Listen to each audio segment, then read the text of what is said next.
Welcome to the Nerdjacker's Vault. Today we are reading Book 1 of Geography by Greek geographer Strabo, translated by H.C. Hamilton and W. Falconer. Preface. That geographical investigation is not inconsistent with philosophy, that Homer gives proof of it throughout his poems, that they who first wrote on the science have omitted much or given disjointed, defective, false, or inconsistent accounts. Proofs and demonstrations of the correctness of this statement, with general heads containing a summary description of the disposition of the whole habitable earth. Credit to be attached to the probabilities and evident proofs that in many regions the land and sea have been shifted and exchanged places with each other. Chapter 1. If the scientific investigation of any subject be the proper avocation of the philosopher, geography, the science of which we propose to treat, is certainly entitled to a high place, and this is evident from many considerations. They who first ventured to handle the matter were distinguished men, Homer, Anaximander the Milesian, and Hecataeus, his fellow citizen according to Eratosthenes, Democritus, Eudoxus, Dicaearchus, Ephorus, with many others, and after these Eratosthenes, Polybius, and Posidonius, all of them philosophers. Nor is the great learning, through which alone this subject can be approached, possessed by any but a person acquainted with both human and divine things, and these attainments constitute what is called philosophy. In addition to its vast importance in regard to social life and the art of government, geography unfolds to us the celestial phenomena, acquaints us with the occupants of the land and ocean, and the vegetation, fruits, and peculiarities of the various quarters of the earth, a knowledge of which marks him who cultivates it as a man earnest in the great problem of life and happiness. Admitting this, let us examine more in detail the points we have advanced. And first, we maintain that both we and our predecessors, amongst whom is Hipparchus, do justly regard Homer as the founder of geographical science, for he not only excelled all, ancient as well as modern, in the sublimity of his poetry, but also in his experience of social life. Thus it was that he not only exerted himself to become familiar with as many historic facts as possible, and transmit them to posterity, but also with the various regions of the inhabited land and sea, some intimately, others in a more general manner. For otherwise he would not have reached the utmost limits of the earth, traversing it in his imagination. First, he stated that the earth was entirely encompassed by the ocean, as in truth it is. Afterwards he described the countries, specifying some by name, others more generally by various indications, explicitly defining Libya, Ethiopia, the Sidonians, and the Erembi, by which latter are probably intended the troglodyte Arabians, and alluding to those farther east and west as the lands washed by the ocean, for in ocean he believed both the sun and constellations to rise and set. Now from the gently swelling flood profoundhod, the sun arising with his earliest rays, in his ascent to heaven smote on the fields. And now the radiant sun in ocean sank, dragging night after him o'er all the earth. The stars also he describes as bathed in the ocean. He portrays the happiness of the people of the West and the salubrity of their climate, having no doubt heard of the abundance of Iberia, which had attracted the arms of Hercules, afterwards of the Phoenicians, who acquired there an extended rule, and finally of the Romans. There the airs of Zephyr breathe, there the poet feigned the fields of Elysium, when he tells us Menelaus was sent thither by the gods. Thee the gods have destined to the blessed Elysian Isles, earth's utmost boundaries. Rhadamanthus there forever reigns, and there the human kind enjoy the easiest life. No snow is there, no biting winter, and no drenching shower, but Zephyr always gently from the sea breathes on them to refresh the happy race. The Isles of the Blessed are on the extreme west of Marussia, near where its shore runs parallel to the opposite coast of Spain, and it is clear he considered these regions also blessed from their contiguity to the islands. He tells us also that the Ethiopians are far removed and bounded by the ocean, far removed. The Ethiopians, utmost of mankind, these eastward situate, those toward the west. Nor was he mistaken in calling them separated into two divisions, as we shall presently show, and next to the ocean. For to the banks of the Oceanus, where Ethiopia holds a feast to Jove, he journeyed yesterday. Speaking of the bear, he implies that the most northern part of the earth is bounded by the ocean, only star of those denied to slake his beams in ocean's briny baths. Now by the bear and the wain, he means the Arctic Circle. Otherwise he would never have said, "It alone is deprived of the baths of the ocean," when such an infinity of stars is to be seen continually revolving in that part of the hemisphere. Let no one any longer blame his ignorance for being merely acquainted with one bear when there are two. It is probable that the second was not considered a constellation until, on the Phoenicians specially designating it and employing it in navigation, it became known as one to the Greeks. Such is the case with the hair of Baranus and Canopus, whose names are but of yesterday, and, as Eratosthenes remarks, there are numbers which have not yet received any designation. Crates, therefore, is mistaken when, endeavoring to amend what is correct, he reads the verse thus, "And he is alone, deprived of the baths," replacing he by she, with a view to make the adjective agree with the Arctic Circle, which is masculine, instead of the Arctic constellation, which is feminine. The expression of Heraclitus is far more preferable and Homeric, who thus figuratively describes the Arctic Circle as the bear. The bear is the limit of the dawn and of the evening, and from the region of the bear we have fine weather. Now it is not the constellation of the bear, but the Arctic Circle, which is the limit of the rising and the setting stars. By the bear, then, which he elsewhere calls the wain, and describes as pursuing Orion, Homer means us to understand the Arctic Circle, and by the ocean, that horizon into which and out of which the stars rise and set. When he says that the bear turns round and is deprived of the ocean, he was aware that the Arctic Circle always extended to the sign opposite the most northern point of the horizon. Adapting the words of the poet to this view, by that part of the earth nearest to the ocean, we must understand the horizon, and by the Arctic Circle, that which extends to the signs which seem to our senses to touch in succession the most northern point of the horizon. Thus, according to him, this portion of the earth is washed by the ocean. With the nations of the north he was well acquainted, although he does not mention them by name, and indeed at the present day there is no regular title by which they are all distinguished. He informs us of their mode of life, describing them as wanderers, noble milkers of mares, living on cheese, and without wealth. In the following speech of Juno, he states that the ocean surrounds the earth. "For to the green earth's utmost bounds I go, to visit there the parent of the gods, Oceanus." Does he not here assert that ocean bounds all its extremities, and does it not surround these extremities? Again, in the Hoplopeia, he places the ocean in a circle round the border of Achilles' shield. Another proof of the extent of his knowledge is his acquaintance with the ebb and flow of the sea, calling it the ebbing ocean. Again, each day she thrice disgorges, and again thrice drinks, insatiate, the deluge down. The assertion of thrice instead of twice is either an error of the author or a blunder of the scribe, but the phenomenon is the same, and the expression soft-flowing has reference to the flood tide, which has a gentle swell and does not flow with a full rush.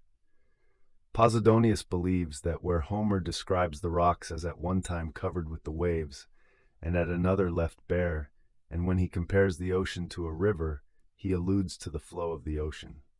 The first supposition is correct, but for the second there is no ground, inasmuch as there can be no comparison between the flow, much less the ebb of the sea, and the current of a river. There is more probability in the explanation of Crates, that Homer describes the whole ocean as deep-flowing, ebbing, and also calls it a river, and that he also describes a part of the ocean as a river, and the flow of a river, and that he is speaking of a part, and not the whole, when he thus writes, "When down the smooth Oceanus, impelled by prosperous gales, my galley, once again, cleaving the billows of the spacious deep, had reached the Aeaean Isle." He does not, however, mean the whole, but the flow of the river in the ocean, which forms but a part of the ocean. Crate says he speaks of an estuary or gulf, extending from the winter tropic towards the South Pole. Now anyone quitting this might still be in the ocean, but for a person to leave the whole and still to be in the whole is an impossibility. But Homer says that leaving the flow of the river, the ship entered on the waves of the sea, which is the same as the ocean. If you take it otherwise, you make him say that departing from the ocean he came to the ocean. But this requires further discussion.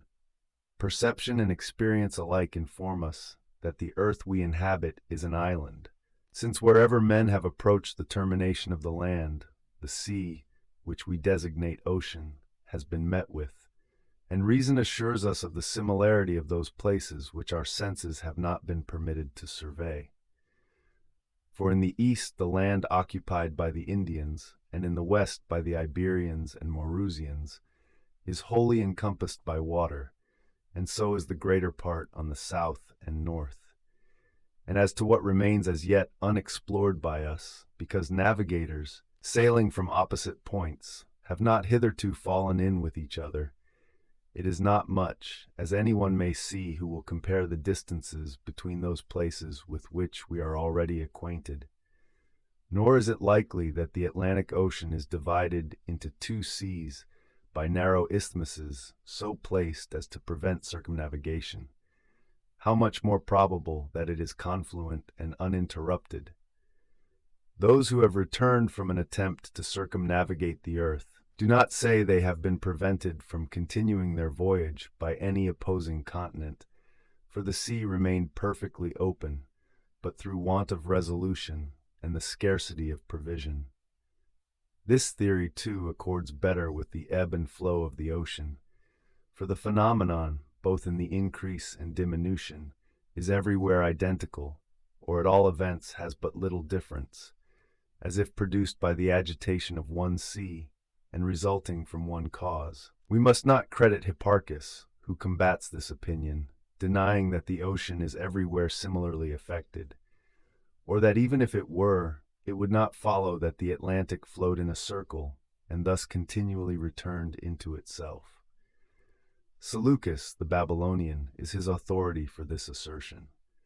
For a further investigation of the ocean and its tides, we refer to Posidonius and Athenodorus, who have fully discussed this subject. We will now only remark that this view agrees better with the uniformity of the phenomenon, and that the greater the amount of moisture surrounding the earth, the easier would the heavenly bodies be supplied with vapors from thence. Homer, besides the boundaries of the earth, which he fully describes, was likewise well acquainted with the Mediterranean. Starting from the Pillars, this sea is encompassed by Libya, Egypt, and Phoenicia, then by the coasts opposite Cyprus, the Solymi, Lycia, and Caria, and then by the shore which stretches between Mycale and Troas, and the adjacent islands, every one of which he mentions, as well as those of the Propontis and the Euxine, as far as Colchis and the locality of Jason's expedition.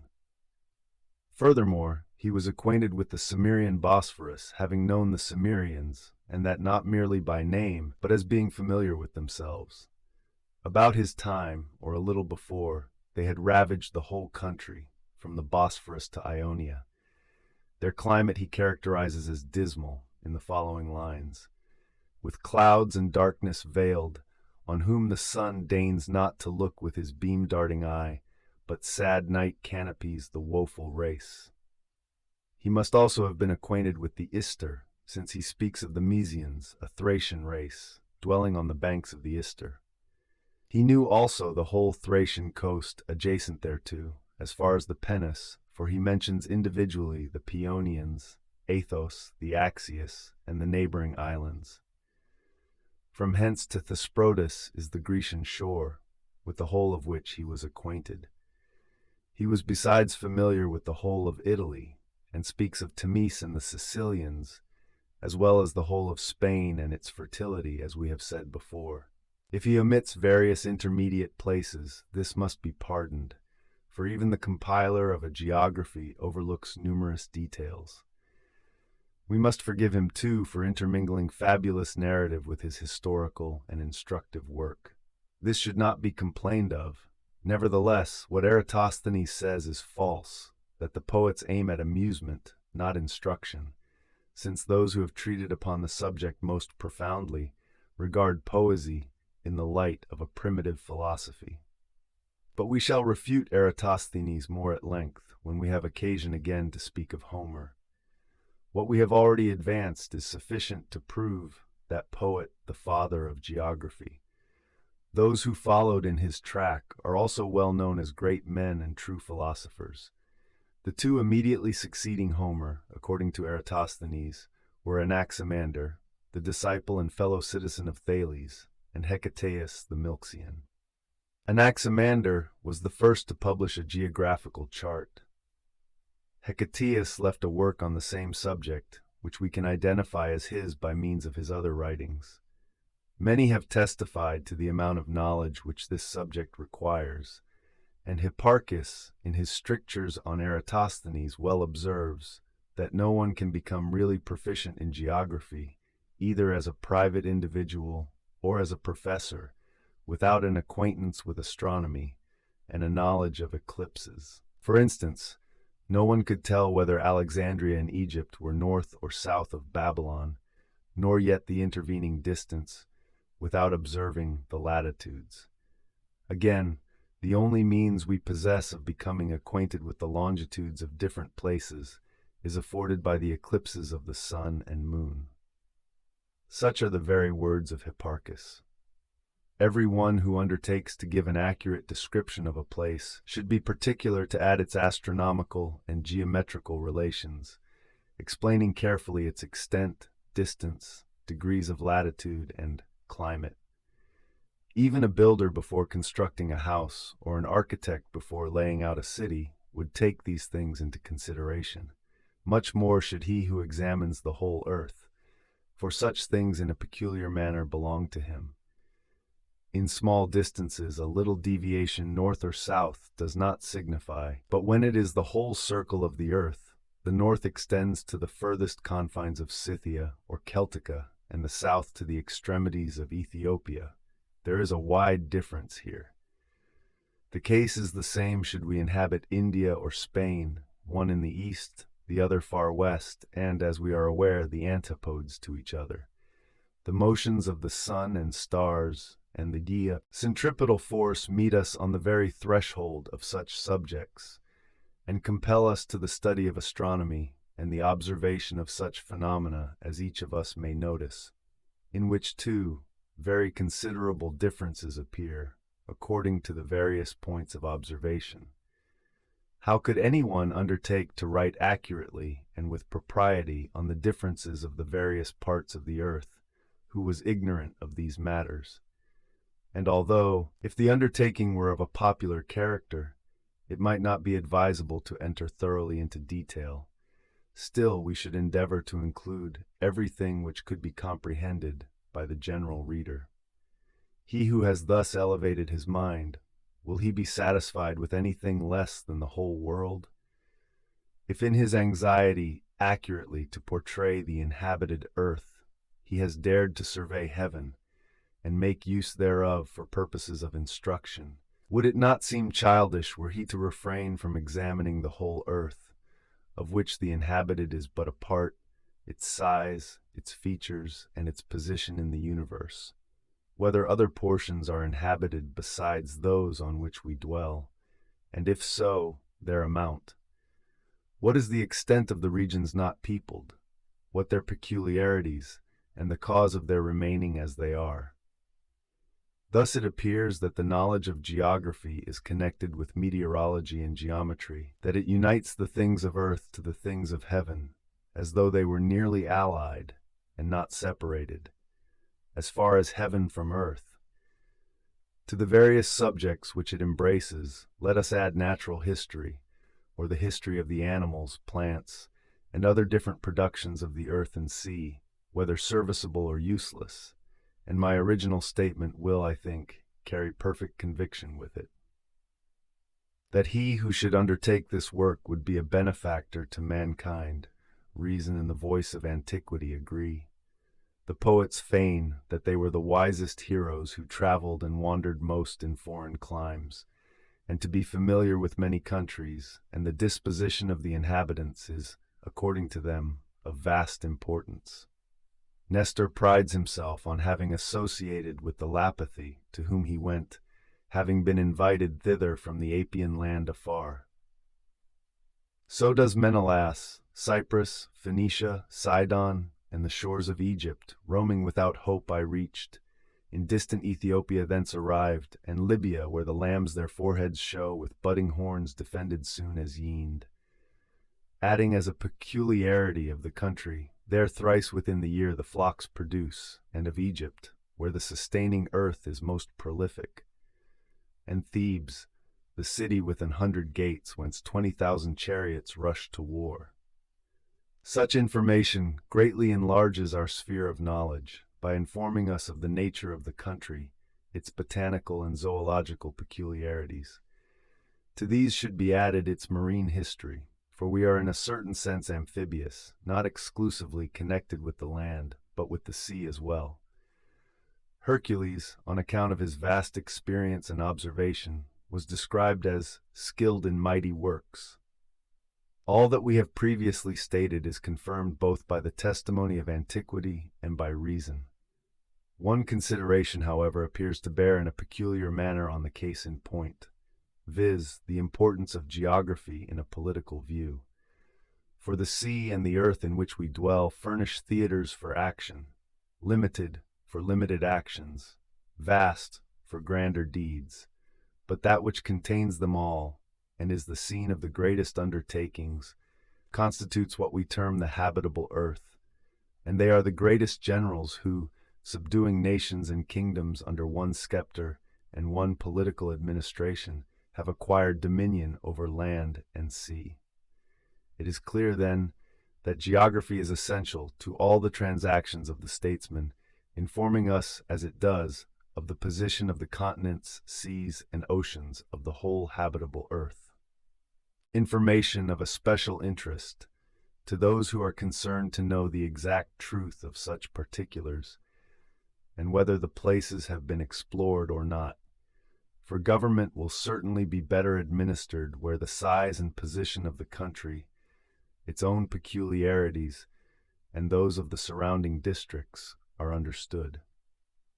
Forasmuch as there are many sovereigns who rule in different regions, and some stretch their dominion over others' territories, and undertake the government of different nations and kingdoms, and thus enlarge the extent of their dominion, it is not possible that either themselves, nor yet writers on geography, should be equally acquainted with the whole, but to both there is a great deal more or less known.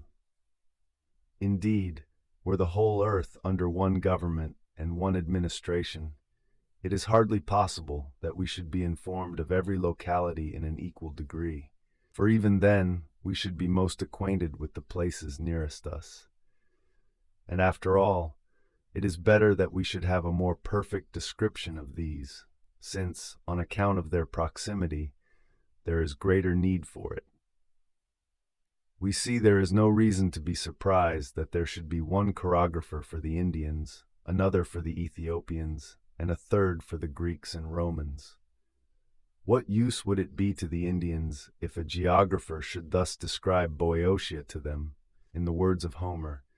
The dwellers on the rocks of Aulis followed, with the hardy clans of Heria, Sconis, Scolis. To us this is of value, while to be acquainted with the Indies and their various territorial divisions would be useless, as it could lead to no advantage, which is the only criterion of the worth of such knowledge. Even if we descend to the consideration of such trivial matters as hunting, the case is still the same, for he will be most successful in the chase, who is acquainted with the size and nature of the wood, and one familiar with the locality will be the most competent to superintend an encampment, an ambush, or a march. But it is in great undertakings that the truth shines out in all its brilliancy, for here, while the success resulting from knowledge is grand, the consequences of ignorance are disastrous. The fleet of Agamemnon, for instance, ravaging Mysia, as if it had been the Trojan territory, was compelled to a shameful retreat. Likewise, the Persians and Libyans, supposing certain straits to be impassable, were very near falling into great perils, and have left behind them memorials of their ignorance, the former a monument to Salganius on the Euripus near Chalcis, whom the Persians slew, for, as they thought, falsely conducting their fleet from the Gulf of Malaya to the Euripus, and the latter to the memory of Pelorus, who was executed on a like occasion. At the time of the expedition of Xerxes, the coasts of Greece were covered with wrecks, and the emigrations from Aeolia and Ionia furnished numerous instances of the same calamity. On the other hand, matters have come to a prosperous termination, when judiciously directed by a knowledge of the locality. Thus it was at the pass of Thermopylae that Ephialtes is reported to have pointed out to the Persians a pathway over the mountains, and so placed the band of Leonidas at their mercy, and opened to the barbarians a passage into Pyle. But passing over ancient occurrences, we think that the late expeditions of the Romans against the Parthians furnish an excellent example, where, as in those against the Germans and Celts, the barbarians, taking advantage of their situation, carried on the war in marshes, woods, and pathless deserts, deceiving the ignorant enemy as to the position of different places, and concealing the roads and the means of obtaining food and necessaries. As we have said, this science has an especial reference to the occupations and requirements of statesmen, with whom also political and ethical philosophy is mainly concerned. And here is an evidence. We distinguish the different kinds of civil government by the office of their chief men, denominating one government a monarchy or kingdom, another an aristocracy, a third a democracy. For so many we consider are the forms of government, and we designate them by these names, because from them they derive their primary characteristic. For the laws which emanate from the sovereign, from the aristocracy, and from the people all are different. The law is in fact a type of the form of government. It is on this account that some define right to be the interest of the strongest. If, therefore, political philosophy is advantageous to the ruler, and geography in the actual government of the country, this latter seems to possess some little superiority. This superiority is most observable in real service. But even the theoretical portion of geography is by no means contemptible. On the one hand, it embraces the arts, mathematics, and natural science.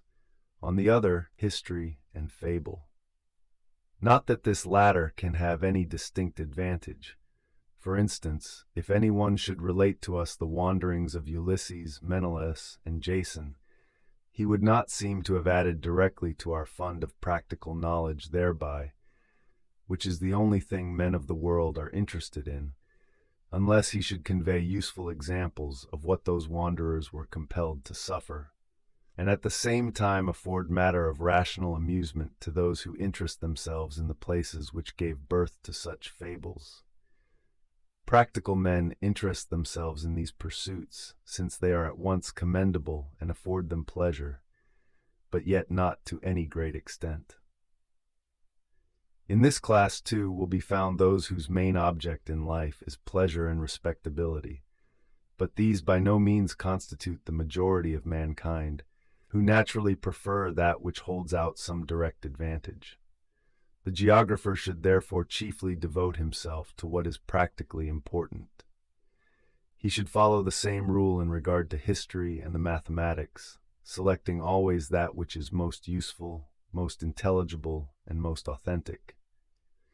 Geometry and astronomy, as we before remarked, seem absolutely indispensable in this science.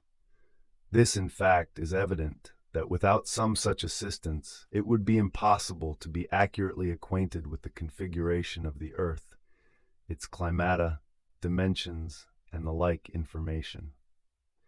As the size of the Earth has been demonstrated by other writers, we shall here take for granted and receive as accurate what they have advanced. We shall also assume that the Earth is spheroidal, that its surface is likewise spheroidal, and above all, that bodies have a tendency towards its center, which latter point is clear to the perception of the most average understanding. However, we may show summarily that the Earth is spheroidal, from the consideration that all things, however distant, tend to its center, and that every body is attracted towards its center of gravity. This is more distinctly proved from observations of the sea and sky, for here the evidence of the senses and common observation is alone requisite.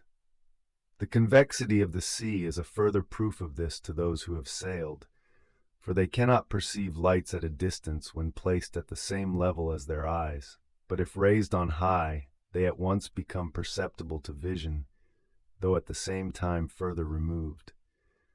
So when the eye is raised, it sees what before was utterly imperceptible. Homer speaks of this when he says, "Lifted up on the vast wave, he quickly beheld afar." Sailors, as they approach their destination, behold the shore continually raising itself to their view, and objects which had at first seemed low begin to elevate themselves. Our gnomons also are, among other things, evidence of the revolution of the heavenly bodies, and common sense at once shows us that if the depth of the earth were infinite, such a revolution could not take place. Every information respecting the climata is contained in the treatises on positions. Now there are some facts which we take to be established, viz., those with which every politician and general should be familiar. For on no account should they be so uninformed as to the heavens and the position of the earth, that, when they are in strange countries, where some of the heavenly phenomena wear a different aspect to what they have been accustomed, they should be in a consternation and exclaim, "Neither west know we, nor east, where rises or where sets the all-enlightening sun." Still, we do not expect that they should be such thorough masters of the subject as to know what stars rise and set together for the different quarters of the earth, those which have the same meridian line, the elevation of the poles, the signs which are in the zenith, with all the various phenomena which differ as well in appearance as reality, with the variations of the horizon and Arctic circle. With some of these matters, unless as philosophical pursuits, they should not burden themselves at all. Others they must take for granted without searching into their causes. This must be left to the care of the philosopher. The statesman can have no leisure, or very little, for such pursuits.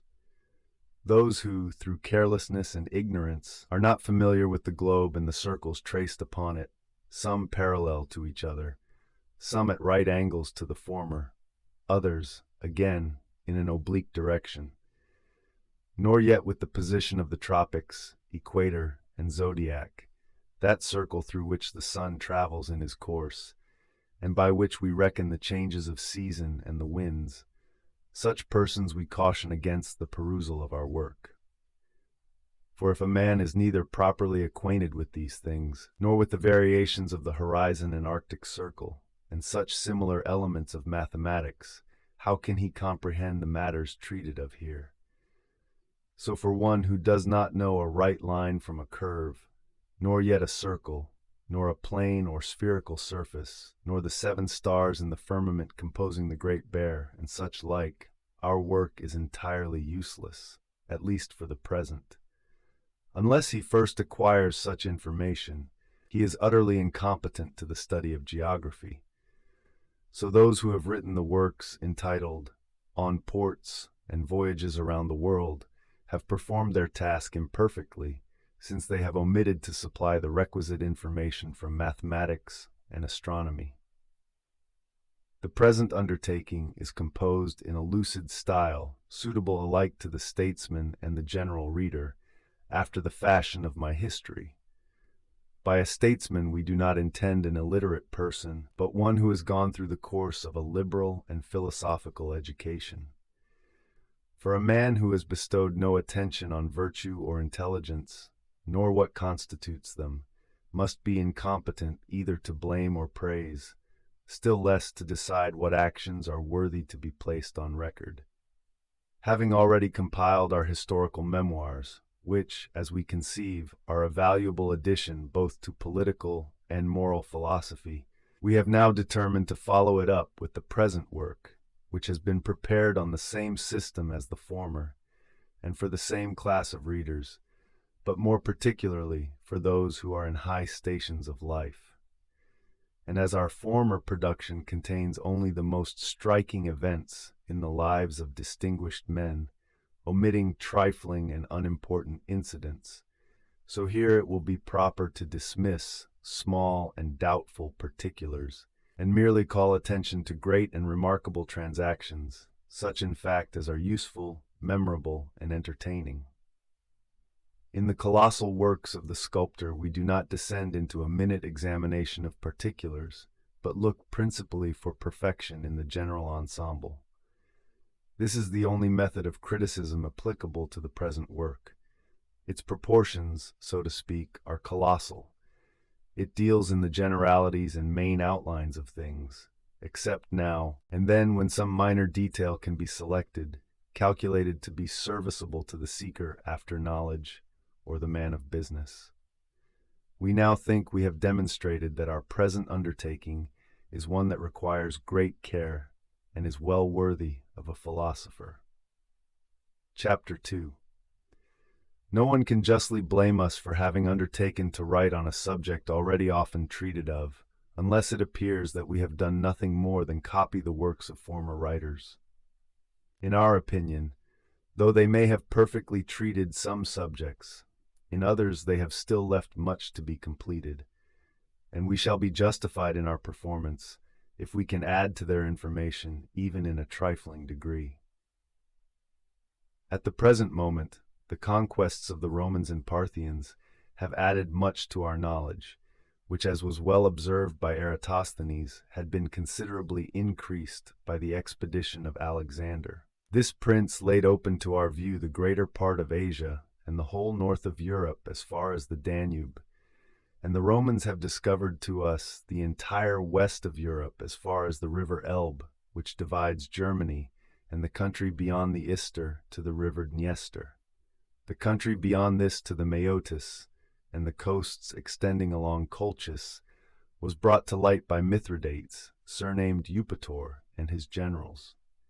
To the Parthians we are indebted for a better acquaintance with Hyrcania, Bactriana, and the land of the Scythians lying beyond, of which before we knew but little. Thus we can add much information not supplied by former writers, but this will best be seen when we come to treat on the writers who have preceded us, and this method we shall pursue, not so much in regard to the primitive geographers, as to Eratosthenes and those subsequent to him. As these writers far surpass the generality in the amount of their knowledge, so naturally it is more difficult to detect their errors when such occur. If I seem to contradict those most whom I take chiefly for my guides, I must claim indulgence on the plea that it was never intended to criticize the whole body of geographers, the larger number of whom are not worthy of consideration, but to give an opinion of those only who are generally found correct. Still, while many are beneath discussion, such men as Eratosthenes, Posidonius, Hipparchus, Polybius, and others of their stamp deserve our highest consideration. Let us first examine Eratosthenes, reviewing at the same time what Hipparchus has advanced against him. Eratosthenes is much too creditable an historian for us to believe what Polemon endeavors to charge against him, that he had not even seen Athens. At the same time, he does not merit that unbounded confidence which some seem to repose in him, although, as he himself tells us, he passed much of his time with first-rate characters. Never, says he, at one period, and in one city, were there so many philosophers flourishing together as in my time. In their number was Ariston and Arcesilas. This, however, it seems is not sufficient, but you must also be able to choose who are the real guides whom it is your interest to follow.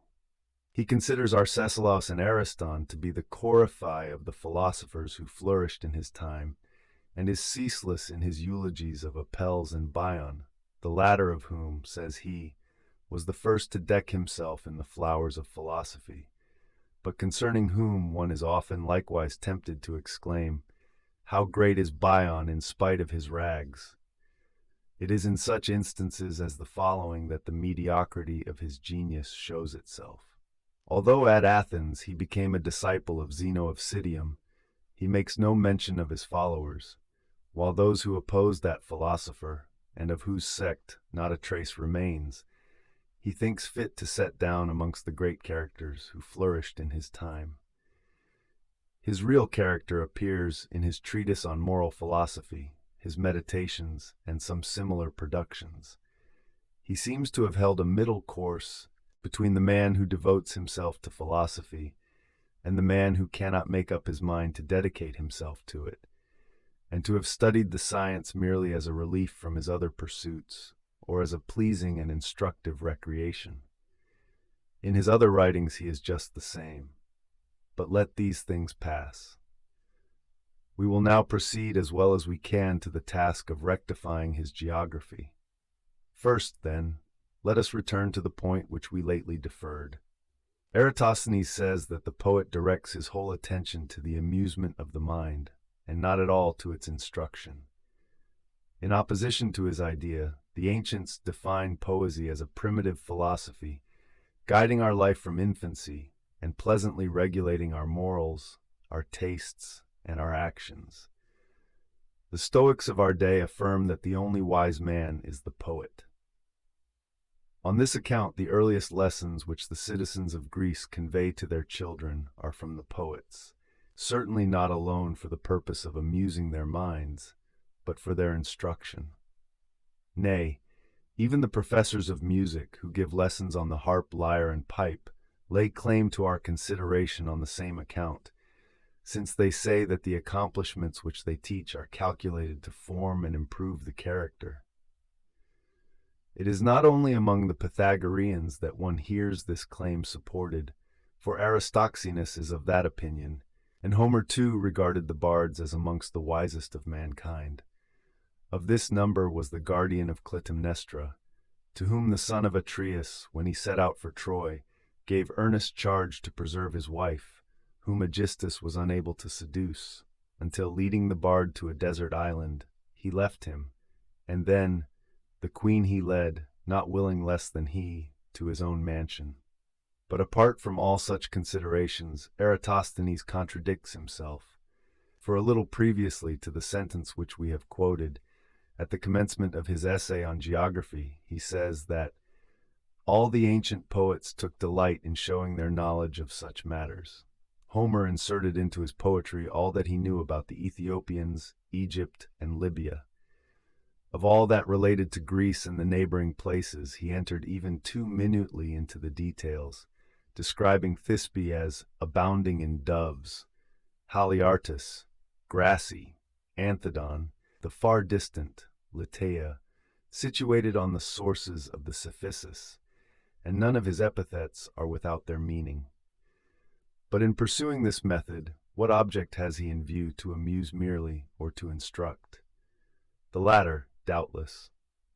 Well, perhaps he has told the truth in these instances, but in what was beyond his observation, both he and the other writers have indulged in all the marvels of fable. If such be the case, the statement should have been that the poets relate some things for mere amusement, others for instruction, but he affirms that they do it altogether for amusement, without any view to information, and by way of climax inquires, what can it add to Homer's worth to be familiar with many lands, and skilled in strategy, agriculture, rhetoric, and similar information, which some persons seem desirous to make him possessed of? To seek to invest him with all this knowledge is most likely the effect of too great a zeal for his honor. Hipparchus observes that to assert he was acquainted with every art and science is like saying that an Attic Aresione bears pears and apples. As far as this goes, Eratosthenes, you are right enough. Not so, however, when you not only deny that Homer was possessed of these vast acquirements, but represent poetry in general as a tissue of old wives' fables, where, to use your own expression, everything thought likely to amuse is cooked up. I ask, is it of no value to the auditors of the poets to be made acquainted with the history of different countries, with strategy, agriculture, and rhetoric, and such like things, which the lecture generally contains? One thing is certain, that the poet has bestowed all these gifts upon Ulysses, whom beyond any of his other heroes he loves to adorn with every virtue. He says of him that he discovered various cities, and the mind and manners learned of men in lands remote, that he was of a piercing wit and deeply wise.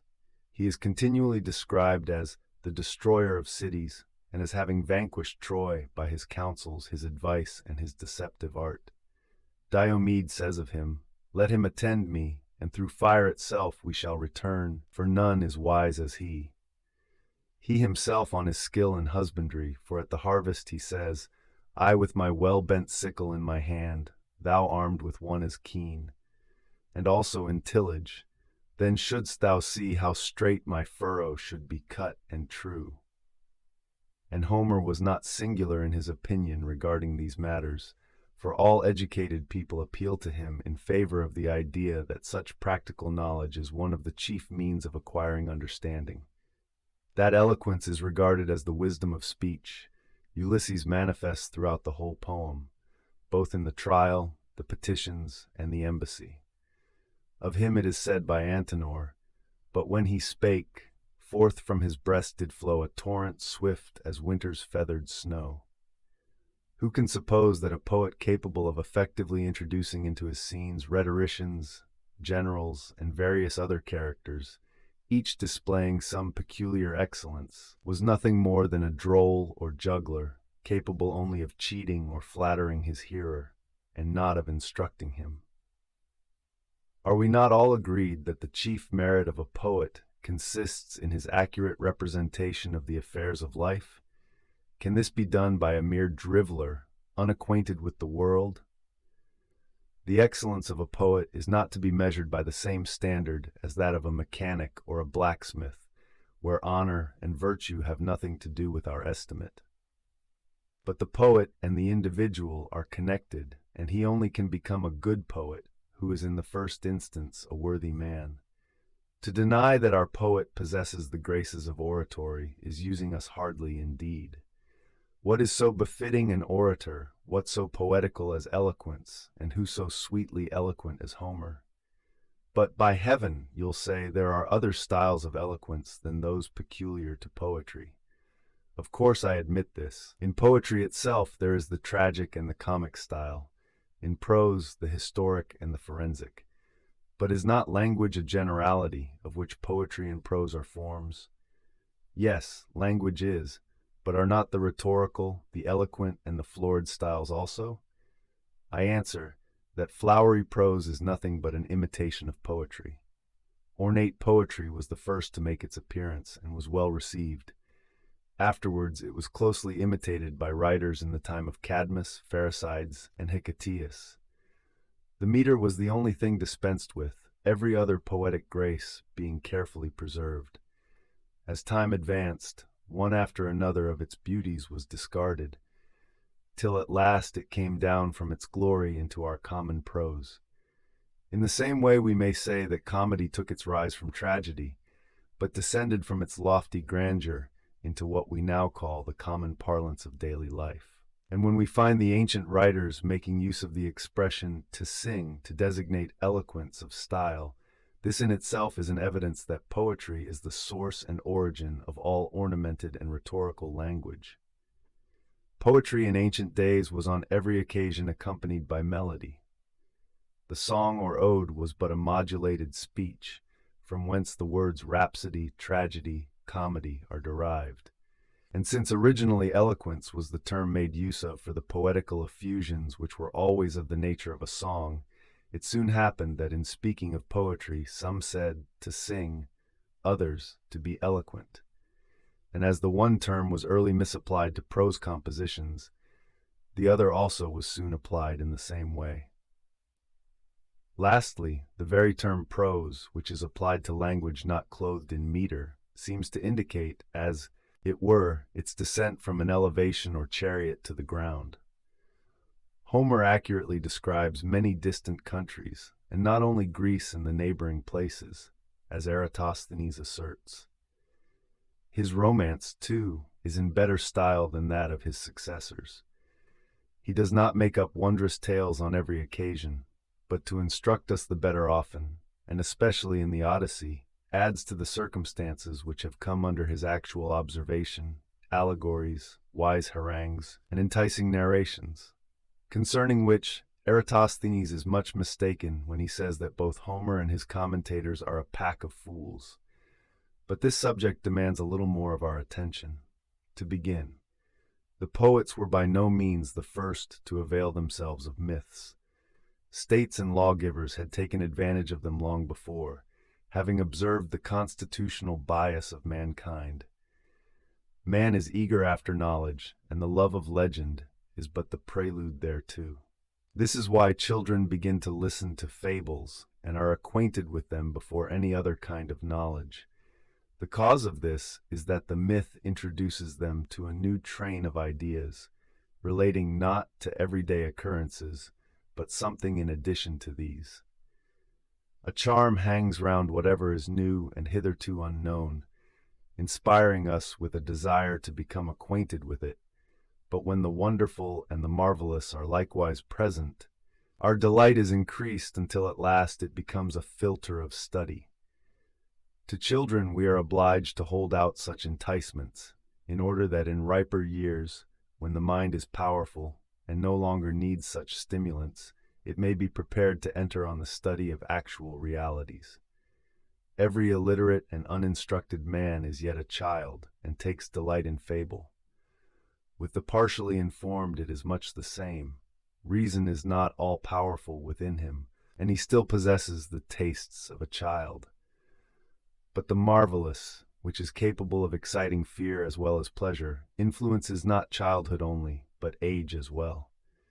As we relate to children pleasing tales to incite them to any course of action, and frightful ones to deter them, such as those of Lamia, Gorgo, Ephialtes, and Mormolica, so numbers of our citizens are incited to deeds of virtue by the beauties of fable, when they hear the poets in a strain of enthusiasm recording noble actions, such as the labors of Hercules or Theseus, and the honors bestowed on them by the gods, or even when they see paintings, sculptures, or figures bearing their romantic evidence to such events. In the same way they are restrained from vicious courses, when they think they have received from the gods by oracles or some other invisible intimations, threats, menaces, or chastisements, or even if they only believe they have befallen others. The great mass of women and common people cannot be induced by mere force of reason to devote themselves to piety, virtue, and honesty. Superstition must therefore be employed, and even this is insufficient without the aid of the marvelous and the terrible. For what are the thunderbolts, the aegis, the trident, the torches, the dragons, the barbed thyrses, the arms of the gods, and all the paraphernalia of antique theology, but fables employed by the founders of states as bugbears to frighten timorous minds? Such was mythology, and when our ancestors found it capable of subserving the purposes of social and political life, and even contributing to the knowledge of truth, they continued the education of childhood to maturer years, and maintained that poetry was sufficient to form the understanding of every age. In course of time, history and our present philosophy were introduced. These, however, suffice but for the chosen few, and to the present day poetry is the main agent which instructs our people and crowds our theaters. Homer here stands preeminent, But in truth, all the early historians and natural philosophers were mythologists as well. Thus it is that our poet, though he sometimes employs fiction for the purposes of instruction, always gives the preference to truth. He makes use of what is false, merely tolerating it in order the more easily to lead and govern the multitude. As a man binds with a golden verge bright silver, so Homer, heightening by fiction actual occurrences, adorns and embellishes his subject, but his end is always the same as that of the historian, who relates nothing but facts. In this manner, he undertook the narration of the Trojan War, gilding it with the beauties of fancy and the wanderings of Ulysses. But we shall never find Homer inventing an empty fable apart from the inculcation of truth. It is ever the case that a person lies most successfully when he intermingles into the falsehood a sprinkling of truth. Such is the remark of Polybius in treating of the wanderings of Ulysses. Such is also the meaning of the verse, "He fabricated many falsehoods, relating them like truths." Not all, but many falsehoods, otherwise it would not have looked like the truth. Homer's narrative is founded on history. He tells us that King Aeolus governed the Lipari Islands, that around Mount Etna and Leontini dwelt the Cyclopae, and certain Laestrygonians inhospitable to strangers, that at that time the districts surrounding the strait were unapproachable, and Scylla and Charybdis were infested by banditti. In like manner in the writings of Homer we are informed of other freebooters who dwelt in divers regions. Being aware that the Cimmerians dwelt on the Cimmerian Bosphorus, a dark northern country, he felicitously locates them in a gloomy region close by Hades, a fit theater for the scene in the wanderings of Ulysses. That he was acquainted with these people, we may satisfy ourselves from the chroniclers who report an incursion made by the Cimmerians, either during his lifetime or just before. Being acquainted with Colchis and the voyage of Jason to Aea, and also with the historical and fabulous relations concerning Circe and Medea, their enchantments and their various other points of resemblance, he feigns there was a relationship between them, notwithstanding the vast distance by which they were separated, the one dwelling in an inland creek of the Euxine, and the other in Italy, and both of them beyond the ocean. It is possible that Jason himself wandered as far as Italy, for traces of the Argonautic expedition are pointed out near the Ceraunian mountains, by the Adriatic at the Posidonian Gulf and the isles adjacent to Tyrrhenia. The Cyane, called by some the Symplegades or jostling rocks, which render the passage through the Strait of Constantinople so difficult, also afforded matter to our poet. The actual existence of a place named Aea stamped credibility upon his Aea, so did the Symplegades upon the Plancti, the jostling rocks upon the wandering rocks, and the passage of Jason through the midst of them. In the same way, Scylla and Charybdis accredited the passage of Ulysses past those rocks. In his time, people absolutely regarded the Euxine as a kind of second ocean, and placed those who had crossed it in the same list with navigators who had passed the Pillars. It was looked upon as the largest of our seas, and was therefore par excellence styled the sea, in the same way as Homer is called the poet. In order therefore to be well received, it is probable he transferred the scenes from the Euxine to the ocean, so as not to stagger the general belief.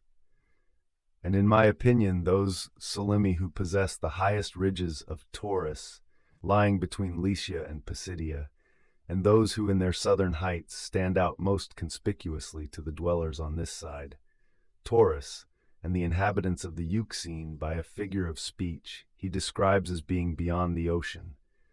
For narrating the voyage of Ulysses in his ship, he says, "But Neptune, traversing in his return from Ethiopia's sons, the mountain heights of Solymi, descried him from afar." It is probable he took his account of the one-eyed Cyclope from Scythian history, for the Arimaspi, whom Aristaeus of Proconnesus describes in his Tales of the Arimaspi, are said to be distinguished by this peculiarity. Having premised thus much, we must now take into consideration the reasons of those who assert that Homer makes Ulysses wander to Sicily or Italy, and also of those who denied this. The truth is, he may be equally interpreted on this subject either way, according as we take a correct or incorrect view of the case. Correct, if we understand that he was convinced of the reality of Ulysses' wanderings there, and taking this truth as a foundation, raised thereon a poetical superstructure. And so far this description of him is right, for not about Italy only, but to the farthest extremities of Spain, traces of his wanderings and those of similar adventurers may still be found. Incorrect, if the scene painting is received as fact, his ocean and Hades, the oxen of the sun, his hospitable reception by the goddesses, the metamorphoses, the gigantic size of the Cyclopae and Laestrygonians, the monstrous appearance of Scylla, the distance of the voyage, and other similar particulars, all alike manifestly fabulous. It is as idle to waste words with a person who thus openly maligns our poet, as it would be with one who should assert as true all the particulars of Ulysses' return to Ithaca, the slaughter of the suitors, and the pitched battle between him and the Ithacans in the field. But nothing can be said against the man who understands the words of the poet in a rational way. Eratosthenes, though on no sufficient grounds for so doing, rejects both these opinions, endeavoring in his attack on the latter to refute by lengthened arguments what is manifestly absurd and unworthy of consideration, and in regard to the former, maintaining a poet to be a mere gossip, to whose worth an acquaintance with science or geography could not add in the least degree. Since the scenes of certain of Homer's fables are cast in actual localities, as Ilium, Pelion, and Ida, others in purely imaginary regions, such as those of the Gorgons and Geryon. Of this latter class, he says, are the places mentioned in the wanderings of Ulysses, and those who pretend that they are not mere fabrications of the poet, but have an actual existence, are proved to be mistaken by the differences of opinion existing among themselves. For some of them assert that the Sirens of Homer are situated close to Pelorus, and others that they are more than 2,000 stadia distant, near the Cyrenussi, a three-peaked rock which separates the gulfs of Cumæa and Posidonium. Now, in the first place, this rock is not three-peaked, nor does it form a crest at the summit at all, but a long and narrow angle reaching from the territory of Sorrentum to the Strait of Capria, having on one side of the mountain the Temple of the Sirens, and on the other side, next the Gulf of Posidonium, three little rocky and uninhabited islands, named the Sirens. Upon the strait is situated the Athenaeum, from which the rocky angle itself takes its name. Further, if those who describe the geography of certain places do not agree in every particular, are we justified in at once rejecting their whole narration? Frequently, this is a reason why it should receive the greater credit. For example, in the investigation whether the scene of Ulysses' wanderings were Sicily or Italy, and the proper position of the Sirens, they differ in so far that one places them at Pelorus and the other at Cyrenusa, but neither of them dissents from the idea that it was somewhere near Sicily or Italy. They add thereby strength to this view, inasmuch as though they are not agreed as to the exact locality, neither of them makes any question but that it was somewhere contiguous to Italy or Sicily. If a third party should add that the monument of Parthenope, who was one of the Sirens, is shown at Naples, this only confirms us the more in our belief, for though a third place is introduced to our notice, still as Naples is situated in the gulf called by Eratosthenes the Cumæan, and which is formed by the Cyrenusa, we are more confident still that the position of the Sirens was somewhere close by.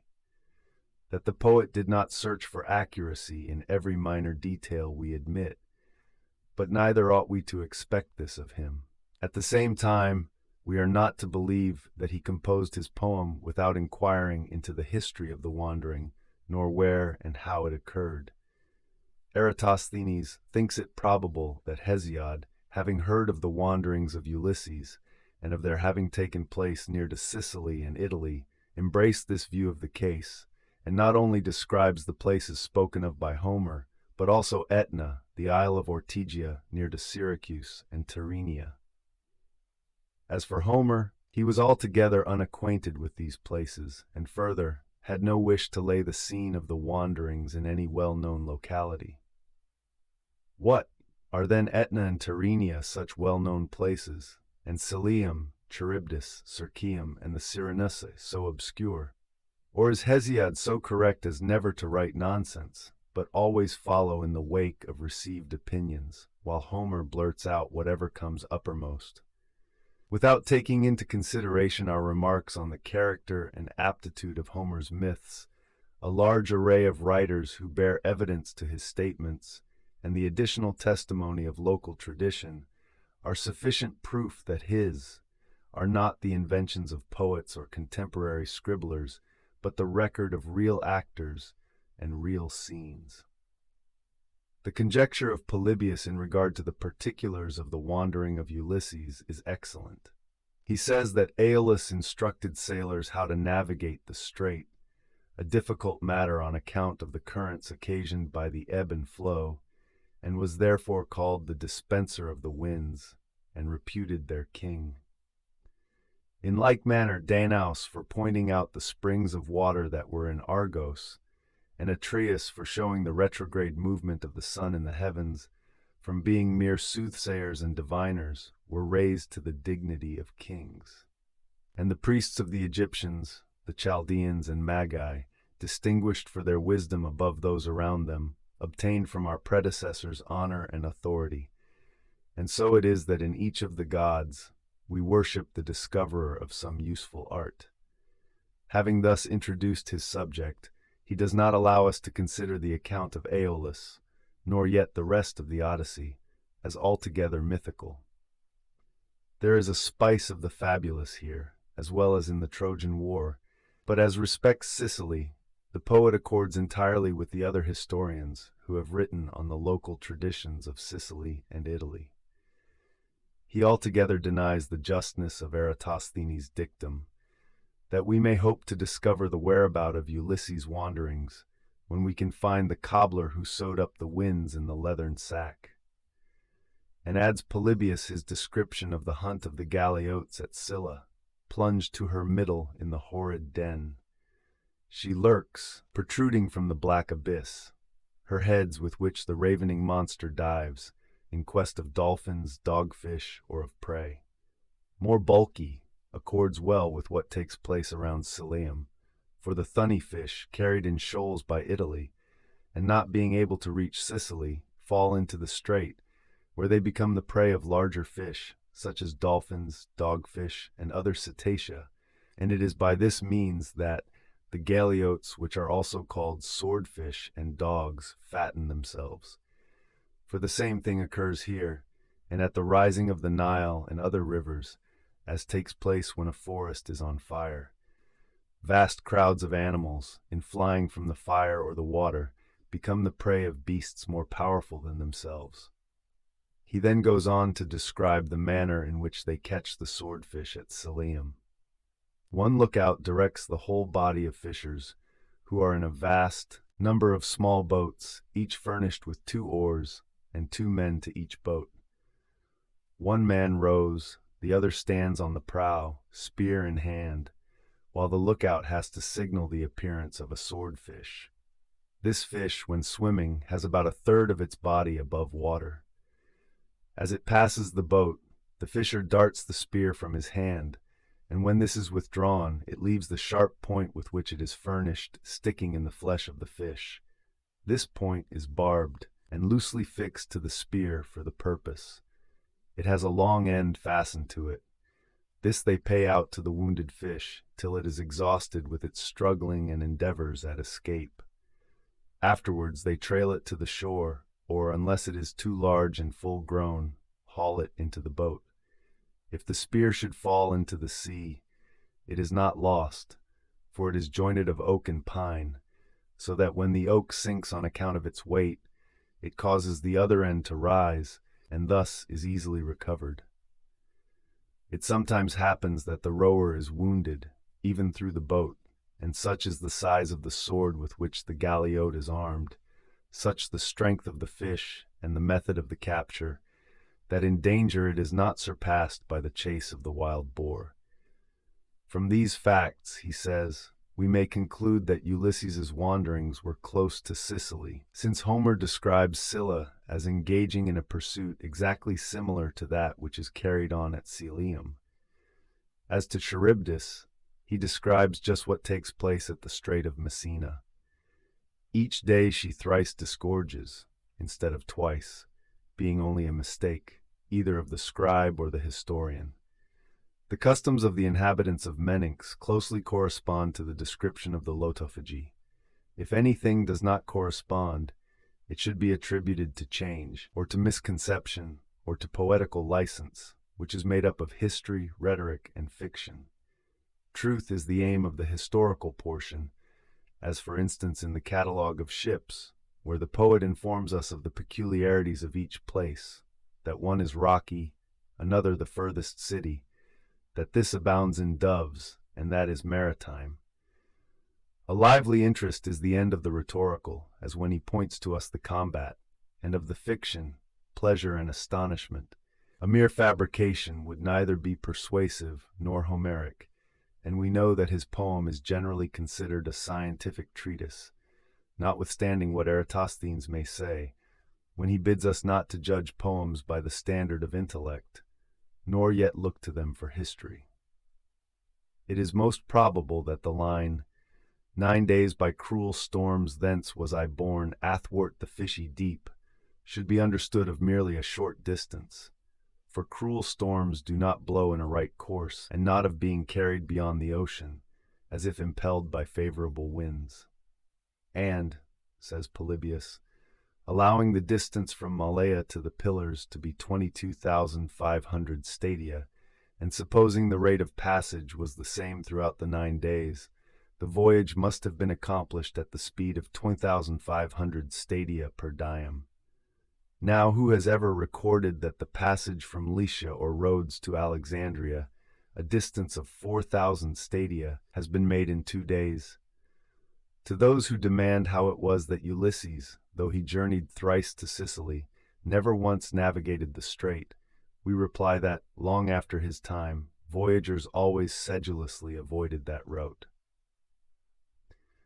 Such are the sentiments of Polybius, and in many respects they are correct enough, but when he discusses the voyage beyond the ocean, and enters on minute calculations of the proportion borne by the distance to the number of days, he is greatly mistaken. He alleges perpetually the words of the poet, 9 days by cruel storms thence was I borne. But at the same time he takes no notice of this expression, which is his as well, and now borne seaward from the river stream of the Oceanus, and this, in the island of Ogygia, the center of the sea, and that the daughter of Atlas dwells there, and the following concerning the Phaeacians, remote amid the billowy deep, we hold our dwelling, utmost of all humankind, and free from mixture with a foreign race.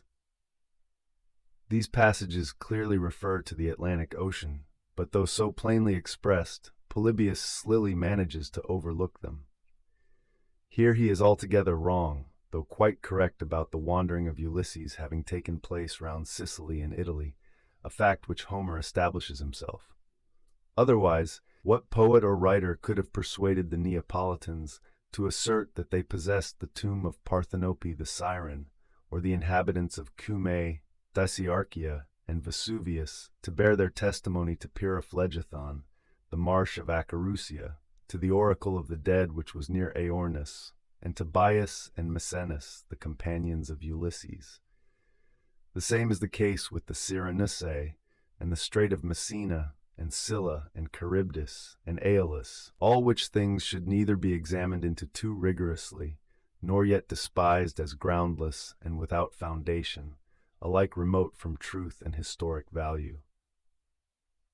Eratosthenes seems to have had something like this view of the case himself, when he says, Anyone would believe that the poet intended the western regions as the scene of Ulysses' wanderings, but that he has departed from fact, sometimes through want of perfect information, at other times because he wished to give to scenes a more terrific and marvelous appearance than they actually possessed.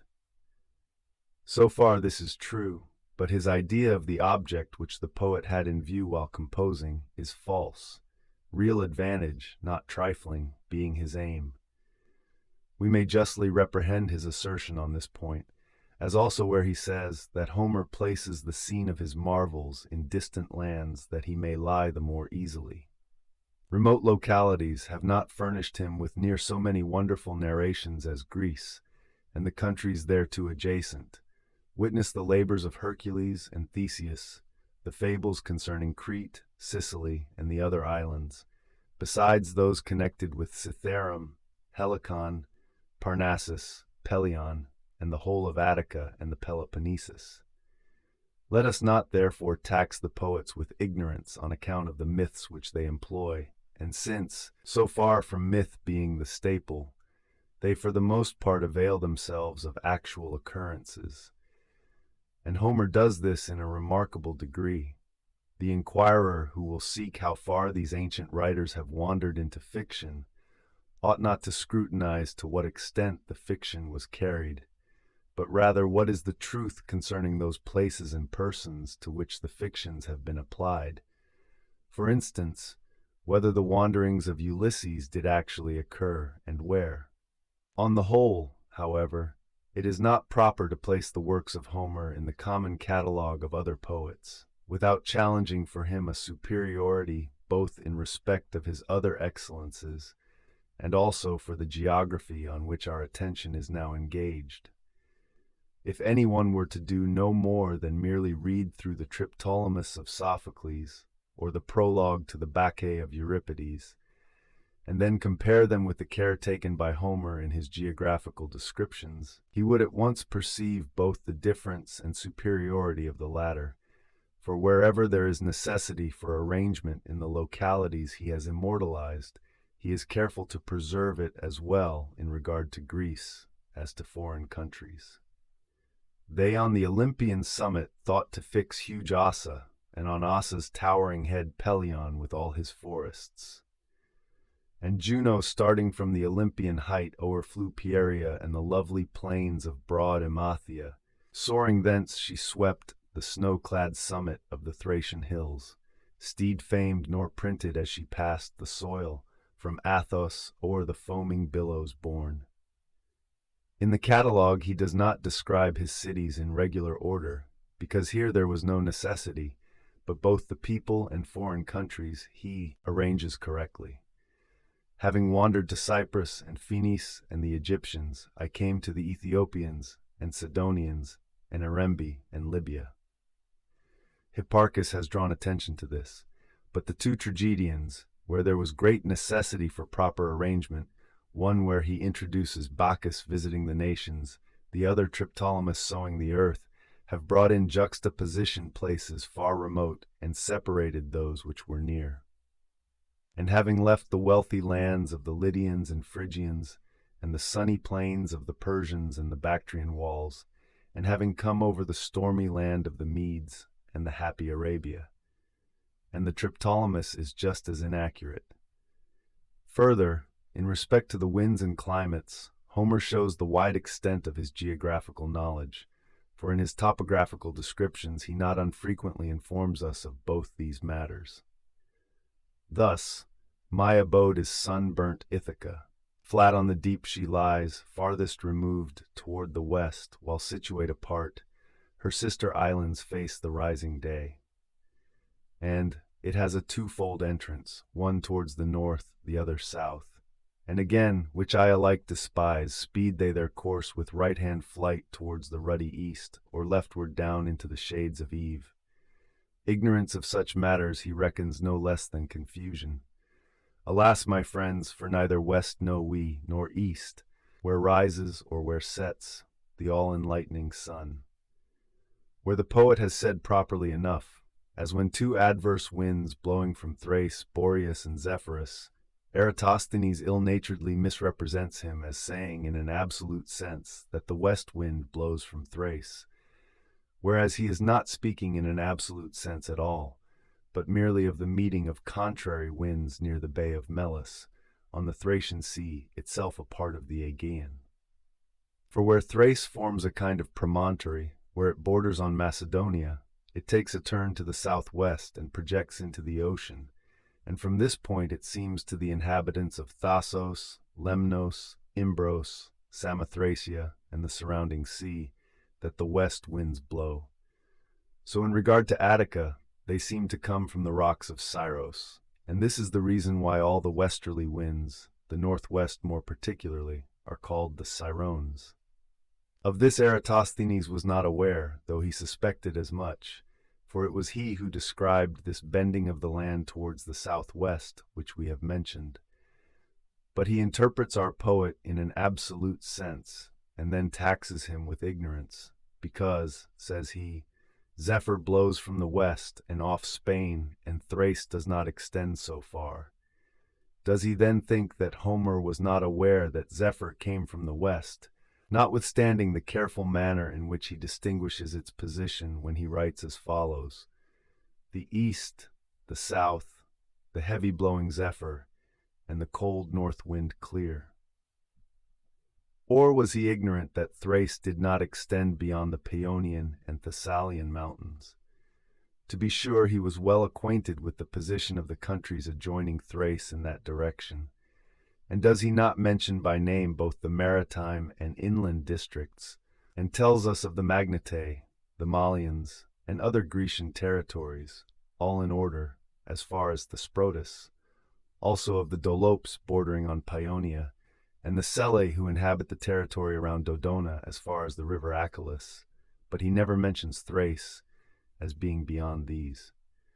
He has evidently a predilection for the sea which is nearest to him, and with which he is most familiar, as where he says, commotion shook the whole assembly, such as heaves the flood of the Icarian deep.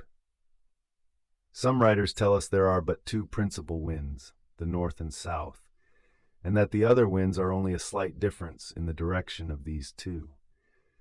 That is, supposing only two winds, the north and south, the south wind from the commencement of the summer quarter blows in a southeasterly direction, and, from the commencement of the winter quarter from the east, the north wind from the decline of the summer blows in a westerly direction, and from the decline of the winter in a northwesterly direction. In support of this opinion of the two winds, they adduce Thrasyalces and our poet himself, forasmuch as he mentions the northwest with the south, from the northwest south, and the west with the north, as when two adverse winds blowing from Thrace, Boreas, and Zephyrus. But Posidonius remarks that none of those who are really acquainted with these subjects, such as Aristotle, Demosthenes, and Bion the astronomer, entertain so mistaken an opinion in regard to the winds.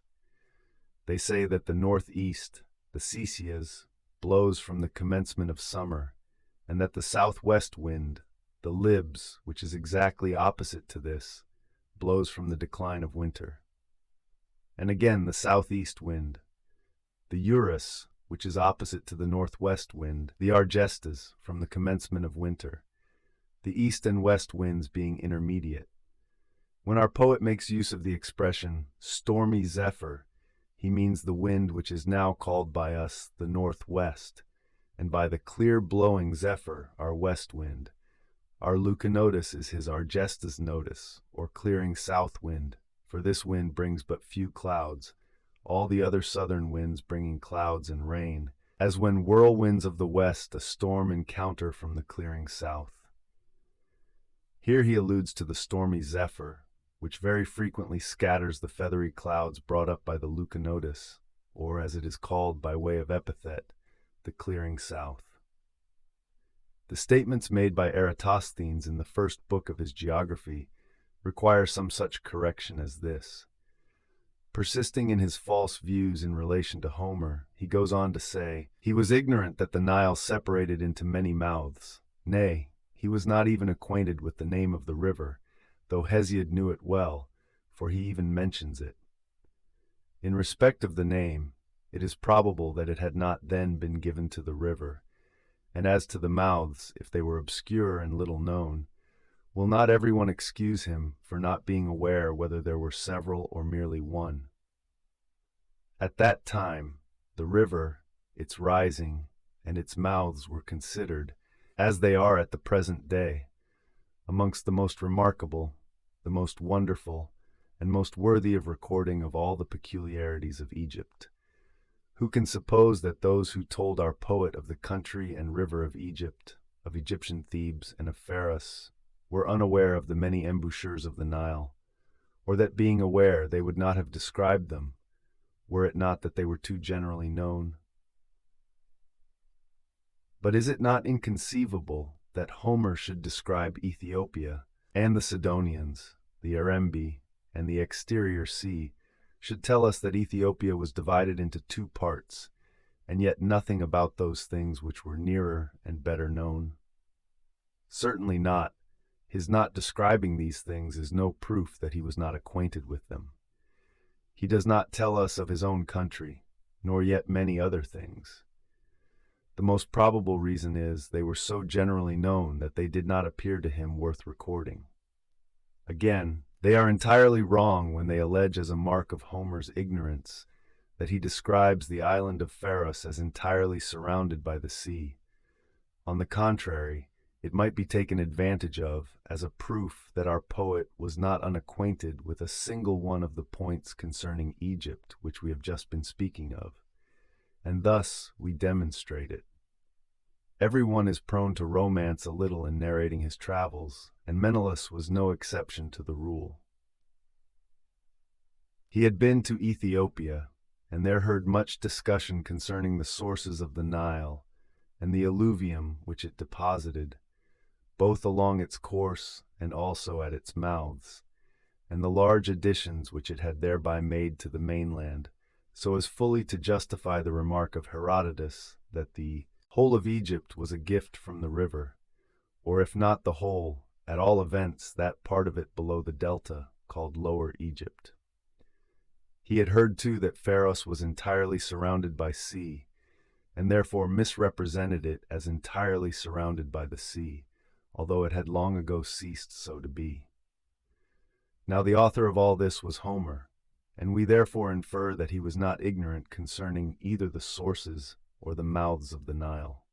They are again mistaken when they say that he was not aware of the isthmus between the Sea of Egypt and the Arabian Gulf, and that his description is false. The Ethiopians utmost of mankind, these eastward situate, those toward the west. Nevertheless, he is correct, and the criticism of the moderns is quite out of place. Indeed, there is so little truth in the assertion that Homer was ignorant of this isthmus, that I will venture to affirm he was not only acquainted with it, but has also accurately defined it. But none of the grammarians, not even the chiefs of their number, Aristarchus and Crates, have understood the words of our poet on this subject. For they disagree as to the words which follow this expression of Homer.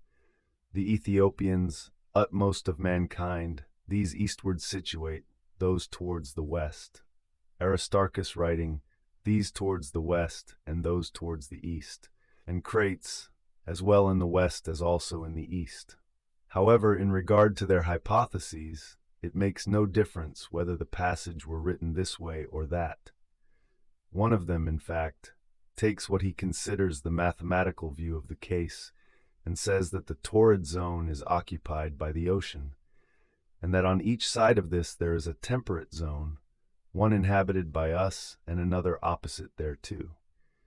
And as we call the Ethiopians, who are situated to the south, and dwell along the shores of the ocean, the most distant on the face of the inhabited globe, so he supposed that on the other side of the ocean there were certain Ethiopians dwelling along the shores, who would in like manner be considered the most distant by the inhabitants of the other temperate zone, and thus that the Ethiopians were double, separated into two divisions by the ocean.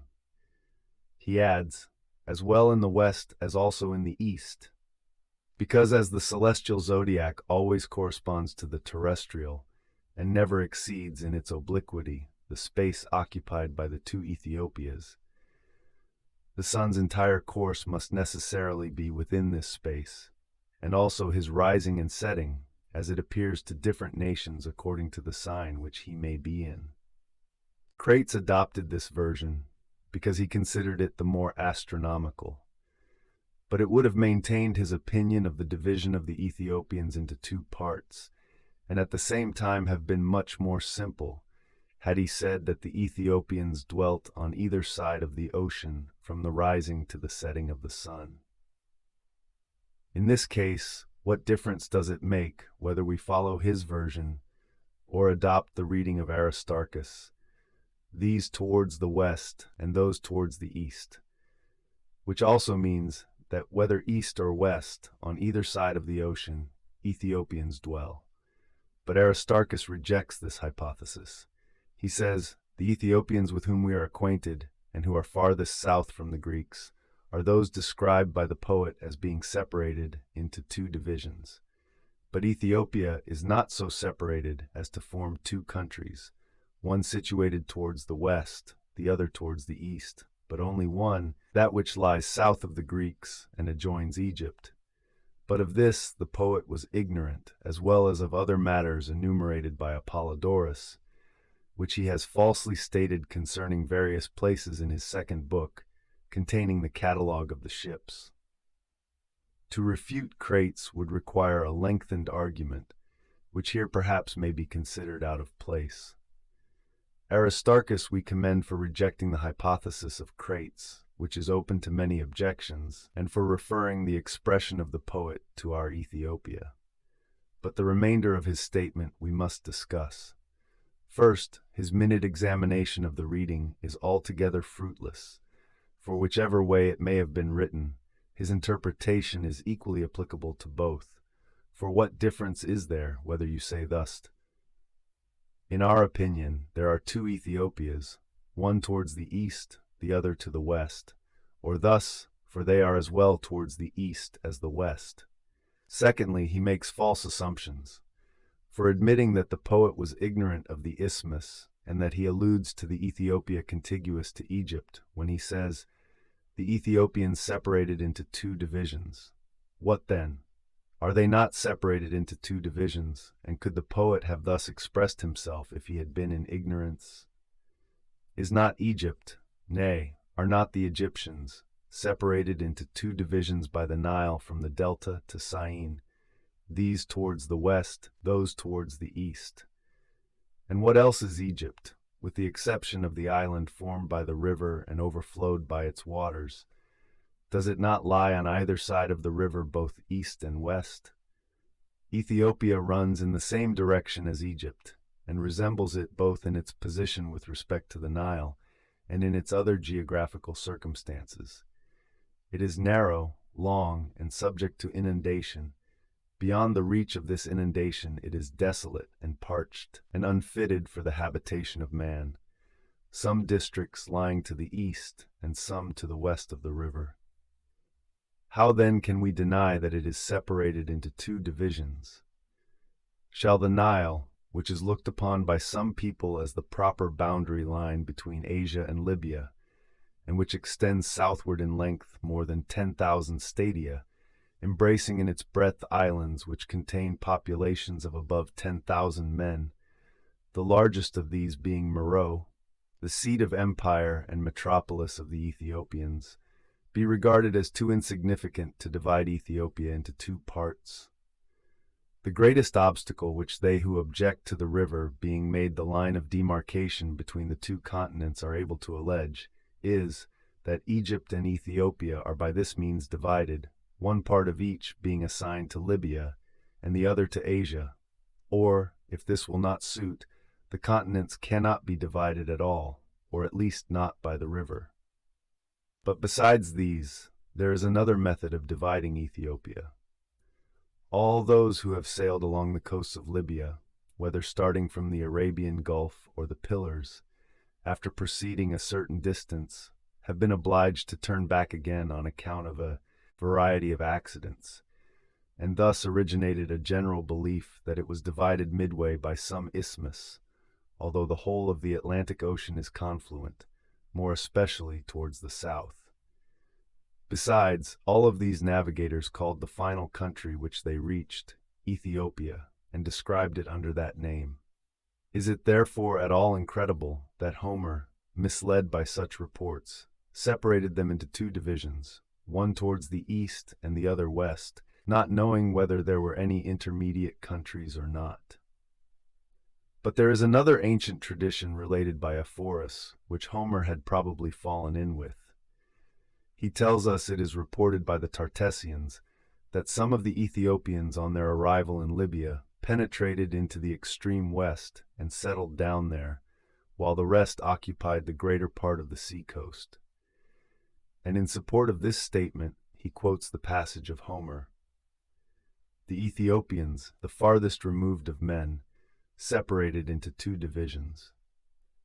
These and other more stringent arguments may be urged against Aristarchus and those of his school, to clear our poet from the charge of such gross ignorance. I assert that the ancient Greeks, in the same way as they classed all the northern nations with which they were familiar under the one name of Scythians, or according to Homer, Nomades, and afterwards becoming acquainted with those towards the west, styled them Celts and Iberians, sometimes compounding the names into Celtiberians or Celtoscythians, thus ignorantly uniting various distinct nations. So I affirm they designated as Ethiopia the whole of the southern countries towards the ocean. Of this there is evidence, for Aeschylus, in the Prometheus Loosed, thus speaks. There is the sacred wave and the coralled bed of the Erythraean Sea, and there the luxuriant marsh of the Ethiopians, situated near the ocean, glitters like polished brass, where daily in the soft and tepid stream the all-seeing sun bathes his undying self and refreshes his weary steeds. And as the ocean holds the same position in respect to the sun, and serves the same purpose throughout the whole southern region, he therefore concludes that the Ethiopians inhabited the whole of the region. And Euripides in his Phaeton says that Clymene was given to Merops, sovereign of that land, which from his four-horsed chariot first the rising sun strikes with his golden rays, and which its swarthy neighbors call the radiant stable of the morn and sun. Here the poet merely describes them as the common stables of the morning and of the sun. But further on he tells us they were near to the dwellings of Merops, and in fact, the whole plot of the piece has reference to this. This does not therefore refer alone to the land next to Egypt, but rather to the whole southern country extending along the sea-coast. Ephorus likewise shows us the opinion of the ancients respecting Ethiopia in his treatise on Europe. He says, if the whole celestial and terrestrial globe were divided into four parts, the Indians would possess that towards the east, the Ethiopians towards the south, the Celts towards the west, and the Scythians towards the north. He adds that Ethiopia is larger than Scythia, for, says he, it appears that the country of the Ethiopians extends from the rising to the setting of the sun in winter, and Scythia is opposite to it. It is evident this was the opinion of Homer, since he places Ithaca towards the gloomy region, that is, towards the north, but the others apart, towards the morning and the sun, by which he means the whole southern hemisphere. And again when he says, speed they their course with right-hand flight towards the ruddy east, or leftward down into the shades of eve. And again, alas, my friends, for neither west know we, nor east, where rises or where sets the all-enlightening sun, which we shall explain more fully when we come to speak of Ithaca. When therefore he says, for to the banks of the Bee, Oceanus, where Ethiopia holds a feast to Jove, he journeyed yesterday. We should take this in a general sense, and understand by it the whole of the ocean which washes Ethiopia in the southern region, for to whatever part of this region you direct your attention, you will there find both the ocean and Ethiopia. It is in a similar style, he says, but Neptune, traversing in his return from Ethiopia's sons the mountain heights of Solim, descried him from afar, which is equal to saying, in his return from the southern regions, meaning by the Salimi, as I remarked before, not those of Pisidia, but certain others merely imaginary, having the same name, and bearing the like relation to the navigators in Ulysses' ship, and the southern inhabitants there called Ethiopians, as those of Pisidia do in regard to Pontus and the inhabitants of Egyptian Ethiopia. What he says about the cranes must likewise be understood in a general sense. Such clang is heard along the skies when from incessant showers escaping, and from winter's cold, the cranes take wing, and over ocean speed away. Woe to the land of dwarfs, prepared they fly for slaughter of the small Pygmaean race. For it is not in Greece alone that the crane is observed to emigrate to more southern regions, but likewise from Italy and Iberia, from the shores of the Caspian, and from Bactriana. But since the ocean extends along the whole southern coast, and the cranes fly to all parts of it indiscriminately at the approach of winter, we must likewise believe that the Pygmies were equally considered to inhabit the whole of it. And if the moderns have confined the term of Ethiopians to those only who dwell near to Egypt, and have also restricted the Pygmies in like manner, this must not be allowed to interfere with the meaning of the ancients. We do not speak of all the people who fought against Troy as merely Achaeans and Argives, though Homer describes the whole under those two names. Similar to this is my remark concerning the separation of the Ethiopians into two divisions, that under that designation we should understand the whole of the nations inhabiting the seaboard from east to west. The Ethiopians taken in this sense are naturally separated into two parts by the Arabian Gulf, which occupies a considerable portion of a meridian circle, and resembles a river, being in length nearly 15,000 stadia, and in breadth not above 1,000 at the widest point. In addition to the length, the recess of the gulf is distant from the sea at Pelusium only 3 or 4 days' journey across the isthmus. On this account, those who are most felicitous in their division of Asia and Africa prefer the Gulf as a better boundary line for the two continents than the Nile, since it extends almost entirely from sea to sea, whereas the Nile is so remote from the ocean that it does not by any means divide the whole of Asia from Africa. On this account, I believe it was the Gulf which the poet looked upon as dividing into two portions the whole southern regions of the inhabited earth. Is it possible, then, that he was unacquainted with the isthmus which separates this gulf from the Egyptian sea? It is quite irrational to suppose that he could be accurately acquainted with Egyptian Thebes, which is separated from our sea by a little less than 5,000 stadia, and yet ignorant of the recess of the Arabian Gulf, and of the isthmus there, whose breadth is not more than 1,000 stadia. Still more, would it not be ridiculous to believe that Homer was aware the Nile was called by the same name as the vast country of Egypt, and yet unacquainted with the reason why, especially since the saying of Herodotus would occur to him that the country was a gift from the river, and it ought therefore to bear its name. Further, the best-known peculiarities of a country are those which have something of the nature of a paradox, and are likely to arrest general attention. Of this kind are the rising of the Nile and the alluvial deposition at its mouth.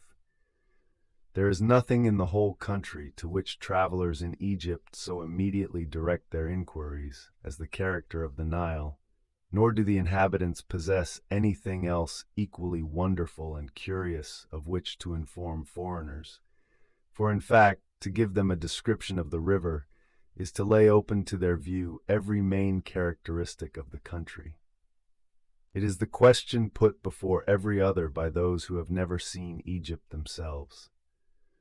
To these considerations we must add Homer's thirst after knowledge, and his delight in visiting foreign lands, tastes which we are assured both by those who have written histories of his life, and also by innumerable testimonies throughout his own poems, he possessed in an eminent degree, and we shall have abundant evidence both of the extent of his information and the felicity with which he described objects he deemed important and passed over altogether, or with slight allusion, matters which were generally known. These Egyptians and Syrians whom we have been criticizing fill one with amazement. They do not understand Homer, even when he is describing their own countries, but accuse him of ignorance where, as our argument proves, they are open to the charge themselves. Not to mention a thing is clearly no evidence that a person is not acquainted with it. Homer does not tell us of the change in the current of the Euripus, nor of Thermopylae, nor of many other remarkable things well known to the Greeks, but was he therefore unacquainted with them? He describes to us, although these men, who are obstinately deaf, will not hear, they have themselves to blame. Our poet applies to rivers the epithet of heaven-sent, and this not only to mountain torrents, but to all rivers alike, since they are all replenished by the showers. But even what is general becomes particular when it is bestowed on any object par excellence. Heaven-sent, when applied to a mountain torrent, means something else than when it is the epithet of the ever-flowing river. But the force of the term is doubly felt when attributed to the Nile. For as there are hyperboles of hyperboles, for instance, to be lighter than the shadow of a cork, more timid than a Phrygian hare, to possess an estate shorter than a Lacedaemonian epistle, so excellence becomes more excellent when the title of heaven-sent is given to the Nile. The mountain torrent has a better claim to be called heaven-sent than other rivers, but the Nile exceeds the mountain torrents, both in its size and the lengthened period of its overflow. Since, then, the wonders of this river were known to our poet, as we have shown in this defense, when he applies this epithet to the Nile, it must only be understood in the way we have explained. Homer did not think it worth mentioning, especially to those who were acquainted with the fact that the Nile had many mouths, since this is a common feature of numerous other rivers. Alcaeus does not mention it, although he tells us he had been in Egypt. One might infer the fact of its alluvial deposit, both from the rising of the river and what Homer tells us concerning Pharos. For his account, or rather the vulgar report concerning Pharos, that it was distant from the mainland a whole day's voyage, ought not to be looked upon as a downright falsehood. It is clear that Homer was only acquainted with the rising and deposit of the river in a general way, and concluding from what he heard that the island had been further removed in the time of Menelaus from the mainland than it was in his own, he magnified the distance, simply that he might heighten the fiction. Fictions, however, are not the offspring of ignorance, as is sufficiently plain from those concerning Proteus, the pygmies, the efficacy of charms, and many others similar to these fabricated by the poets. They narrate these things not through ignorance of the localities, but for the sake of giving pleasure and enjoyment. But, someone may inquire, how could he describe Pharos, which is without water, as possessed of that necessary? The haven there is good, and many a ship finds watering there from rivulets on the coast. I answer, it is not impossible that the sources of water may since have failed. Besides, he does not say that the water was procured from the island, but that they went thither on account of the safety of the harbor. The water was probably obtained from the mainland, and by the expression the poet seems to admit that what he had before said of its being wholly surrounded by sea was not the actual fact, but a hyperbole or fiction. As his description of the wanderings of Menelaus may seem to authenticate the charge of ignorance made against him in respect to those regions, it will perhaps be best to point out the difficulties of the narrative and their explanation, and at the same time enter into a fuller defense of our poet. Menelaus thus addresses Telemachus, who is admiring the splendor of his palace. After numerous toils and perilous wanderings o'er the stormy deep, in the 8th year at last I brought them home. Cyprus, Phoenicia, Sidon, and the shores of Egypt, roaming without hope, I reached. In distant Ethiopia thence arrived, and Libya. It is asked, what Ethiopians could he have met with on his voyage from Egypt? None are to be found dwelling by our sea, and with his vessels he could never have reached the cataracts of the Nile. Next, who are the Sidonians? Certainly not the inhabitants of Phoenicia, for having mentioned the genus, he would assuredly not particularize the species. And then the Arambi. This is altogether a new name. Our contemporary Aristonicus, the grammarian, in his observations on the wanderings of Menelaus, has recorded the opinions of numerous writers on each of the heads under discussion. It will be sufficient for us to refer to them very briefly. They who assert that Menelaus went by sea to Ethiopia tell us he directed his course past Cadiz into the Indian Ocean, with which, say they, the long duration of his wanderings agrees, since he did not arrive there till the 8th year. Others, that he passed through the isthmus which enters the Arabian Gulf, and others again through one of the canals. At the same time, the idea of this circumnavigation, which owes its origin to Crates, is not necessary. We do not mean it was impossible, for the wanderings of Ulysses are not impossible, but neither the mathematical hypothesis, nor yet the duration of the wandering, require such an explanation.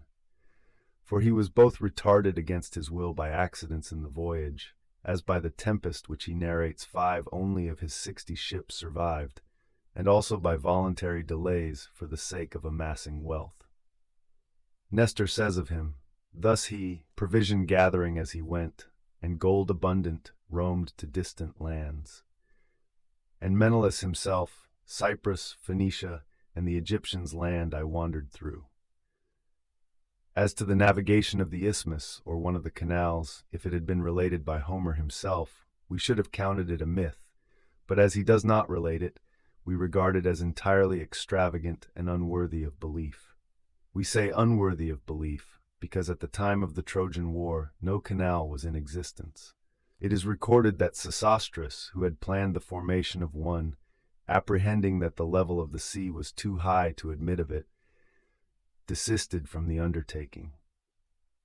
Moreover, the isthmus itself was not passable for ships, and Eratosthenes is unfortunate in his conjecture, for he considers that the strait at the Pillars was not then formed, so that the Atlantic should by that channel communicate with the Mediterranean, and that this sea being higher than the isthmus of Suez covered it.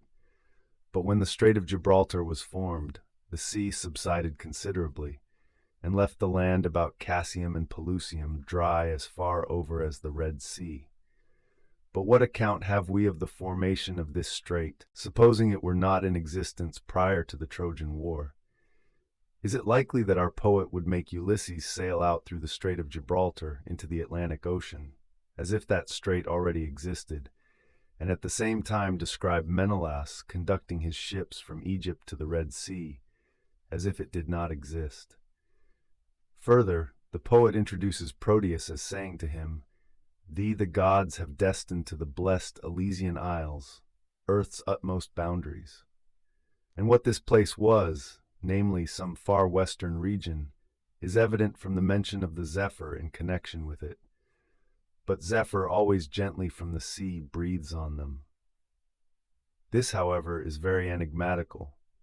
But if our poet speaks of the Isthmus of Suez as ever having been the strait of confluence between the Mediterranean and the Red Seas, how much more credit may we attribute to his division of the Ethiopians into 2 portions, being thus separated by so grand a strait, and what commerce could he have carried on with the Ethiopians who dwelt by the shores of the exterior sea and the ocean?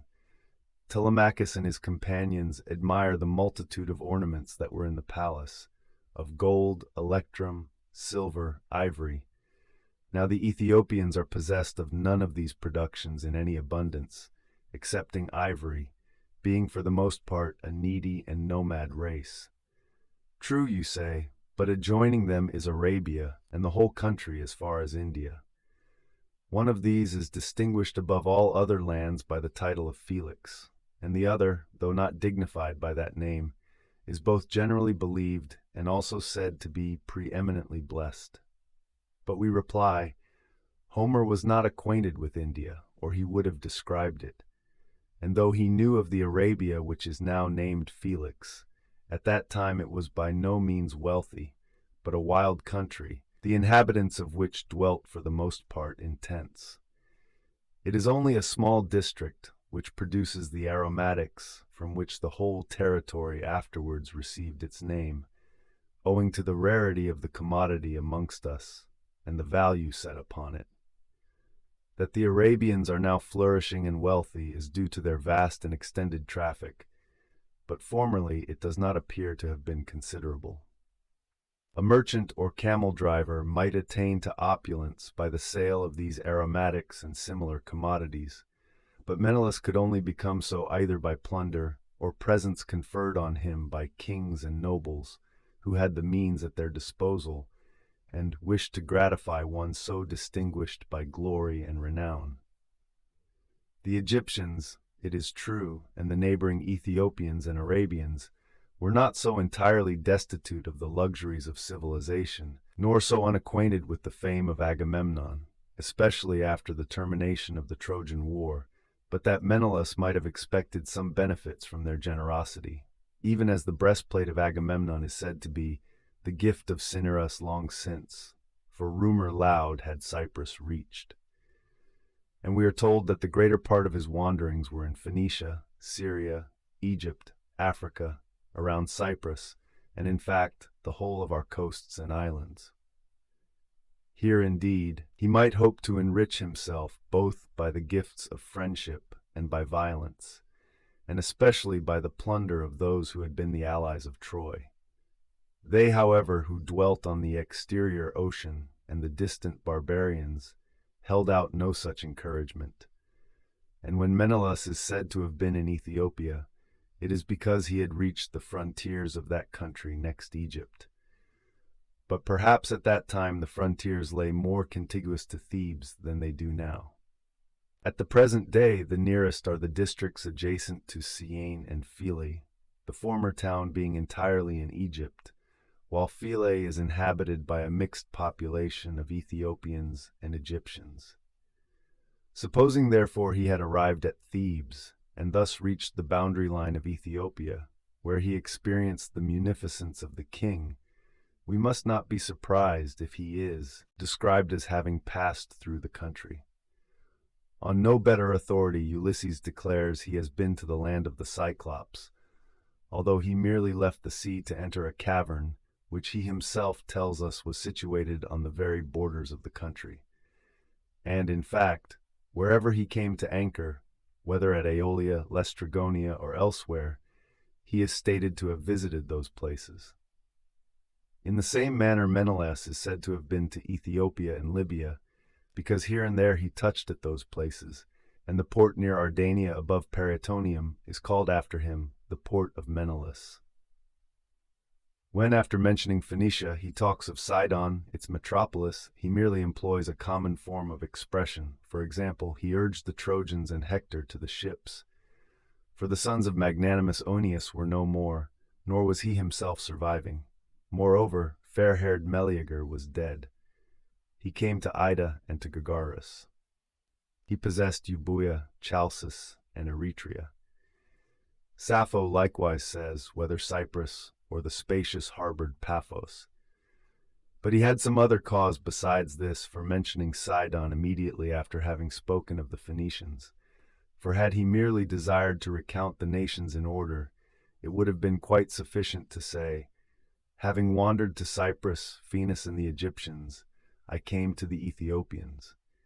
But that he might record his sojourn amongst the Sidonians, which was considerably prolonged, he thought it well to refer to it repeatedly. Thus he praises their prosperity and skill in the arts, and alludes to the hospitality the citizens had shown to Helen and Alexander. Thus he tells us of the many treasures of this nature laid up in store by Alexander. There his treasures lay, works of Sidonian women, whom her son, the godlike Paris, when he crossed the seas with Jove-begotten Helen, brought to Troy. And also by Menelaus, who says to Telemachus, I give thee this bright beaker, argent all, but round encircled with a lip of gold. It is the work of Vulcan, which to me, the hero Phaedimus presented, king of the Sidonians, when on my return beneath his roof I lodged. I make it thine. Here the expression, work of Vulcan, must be looked upon as a hyperbole. In the same way all elegant productions are said to be the work of Minerva, of the Graces, or of the Muses. But that the Sidonians were skillful artists is clear from the praises bestowed by Homer on the bowl which Euenos gave in exchange for Lycon. Earth owned not its like for elegance of form. Skillful Sidonian artists had around embellished it, and o'er the sable deep Phoenician merchants into Lemnos port had borne it. Many conjectures have been hazarded as to who the Arembi were. They who suppose the Arabs are intended seem to deserve the most credit. Our Zeno reads the passage thus: I came to the Ethiopians, the Sidonians, and the Arabians. But there is no occasion to tamper with the text, which is of great antiquity. It is a far preferable course to suppose a change in the name itself, which is of frequent and ordinary occurrence in every nation. And in fact, certain grammarians establish this view by a comparison of the radical letters. Posidonius seems to me to adopt the better plan after all, in looking for the etymology of names in nations of one stock and community. Thus, between the Armenians, Syrians, and Arabians, there is a strong affinity, both in regard to dialect, mode of life, peculiarities of physical conformation, and above all in the contiguity of the countries.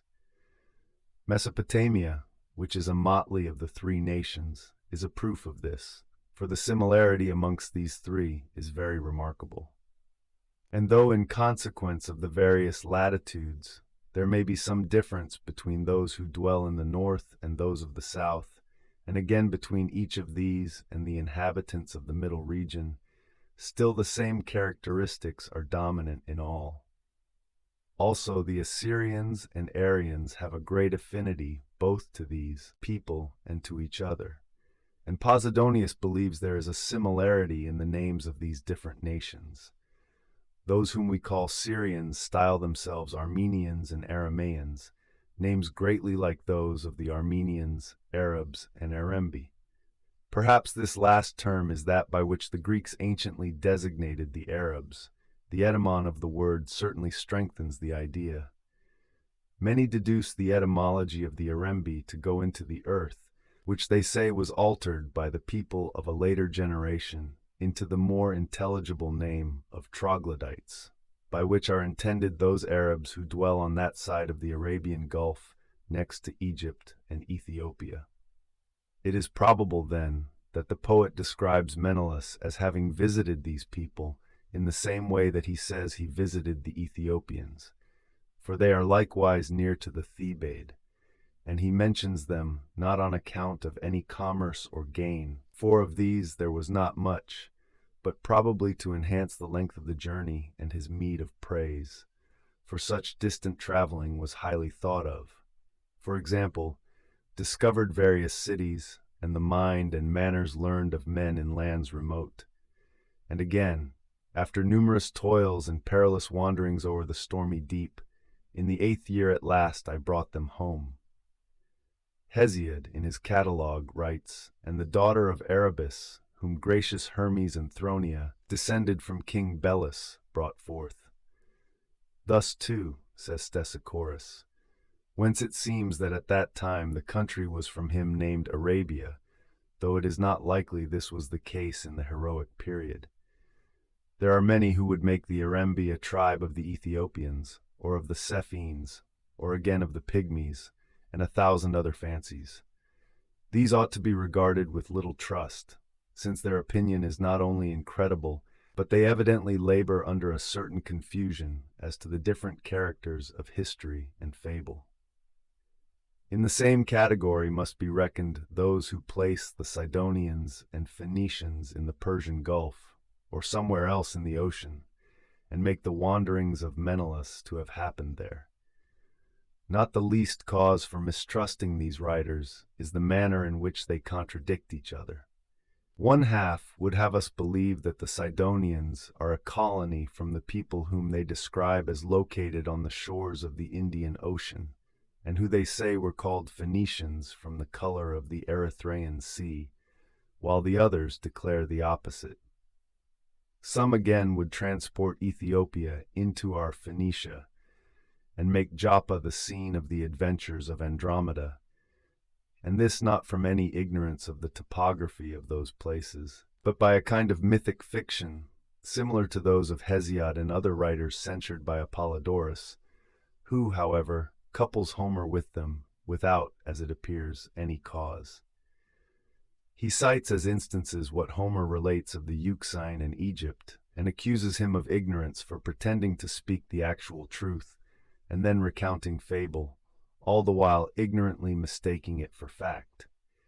Will anyone then accuse Hesiod of ignorance on account of his Hemesines, his macrocephaly, and his pygmies, or Homer for his like fables, and amongst others the pygmies themselves, or Alcman for describing the Steganopodes, or Aeschylus for his cynocephaly, sternophthalmi, and monomady, when amongst prose writers, and in works bearing the appearance of veritable history, we frequently meet with similar narrations, and that without any admission of their having inserted such myths.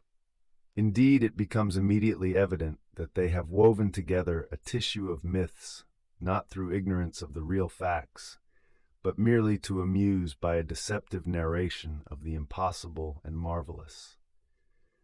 If they appear to do this in ignorance, it is because they can romance more frequently and with greater plausibility on those things which are uncertain and unknown. This Theopompus plainly confesses in the announcement of his intention to relate the fables in his history in a better style than Herodotus, Ctesias, Hellanicus, and those who had written on the affairs of India.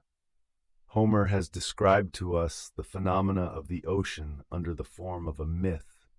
This art is very desirable in a poet. The idea of his Charybdis was taken from the ebb and flow of the tide, and was by no means a pure invention of his own, but derived from what he knew concerning the Strait of Sicily. And although he states that the ebb and flow occurred thrice during the 24 hours, instead of twice, each day she thrice disgorges, and each day thrice swallows it, we must suppose that he said this not through any ignorance of the fact, but for tragic effect, and to excite the fear which Circe endeavors to infuse into her arguments to deter Ulysses from departing, even at a little expense of truth. The following is the language Circe makes use of in her speech to him. Each day she thrice disgorges, and each day thrice swallows it. Ah, well forewarned, beware what time she swallows, that thou come not nigh, for not himself Neptune could snatch thee thence. And yet when Ulysses was engulfed in the eddy, he was not lost. He tells us himself, it was the time when she absorbed profound the briny flood, but by a wave upborne, I seized the branches fast of the wild fig, to which bat-like I clung. And then having waited for the timbers of the wreck, he seized hold of them, and thus saved himself. Circe, therefore, had exaggerated both the peril and also the fact of its vomiting forth thrice a day instead of twice. However, this latter is a hyperbole which everyone makes use of. Thus we say thrice happy and thrice miserable. So the poet, thrice happy Greeks, again, O delightful thrice wished for, and again, O thrice and 4 times. Anyone, too, might conclude from the passage itself that Homer even here hinted at the truth, for the long time which the remains of the wreck lay under water, which Ulysses, who was all the while hanging suspended to the branches, so anxiously desired to rise, accords much better with the ebb and flow taking place but twice during the night and day instead of thrice. Therefore hard I clenched the bows till she disgorged again, both keel and mast. Not undesired by me they came, though late. For at what hour the judge, after decision made of numerous strifes between young candidates for honor, leaves the forum for refreshment's sake at home. Then was it that the mast and keel emerged.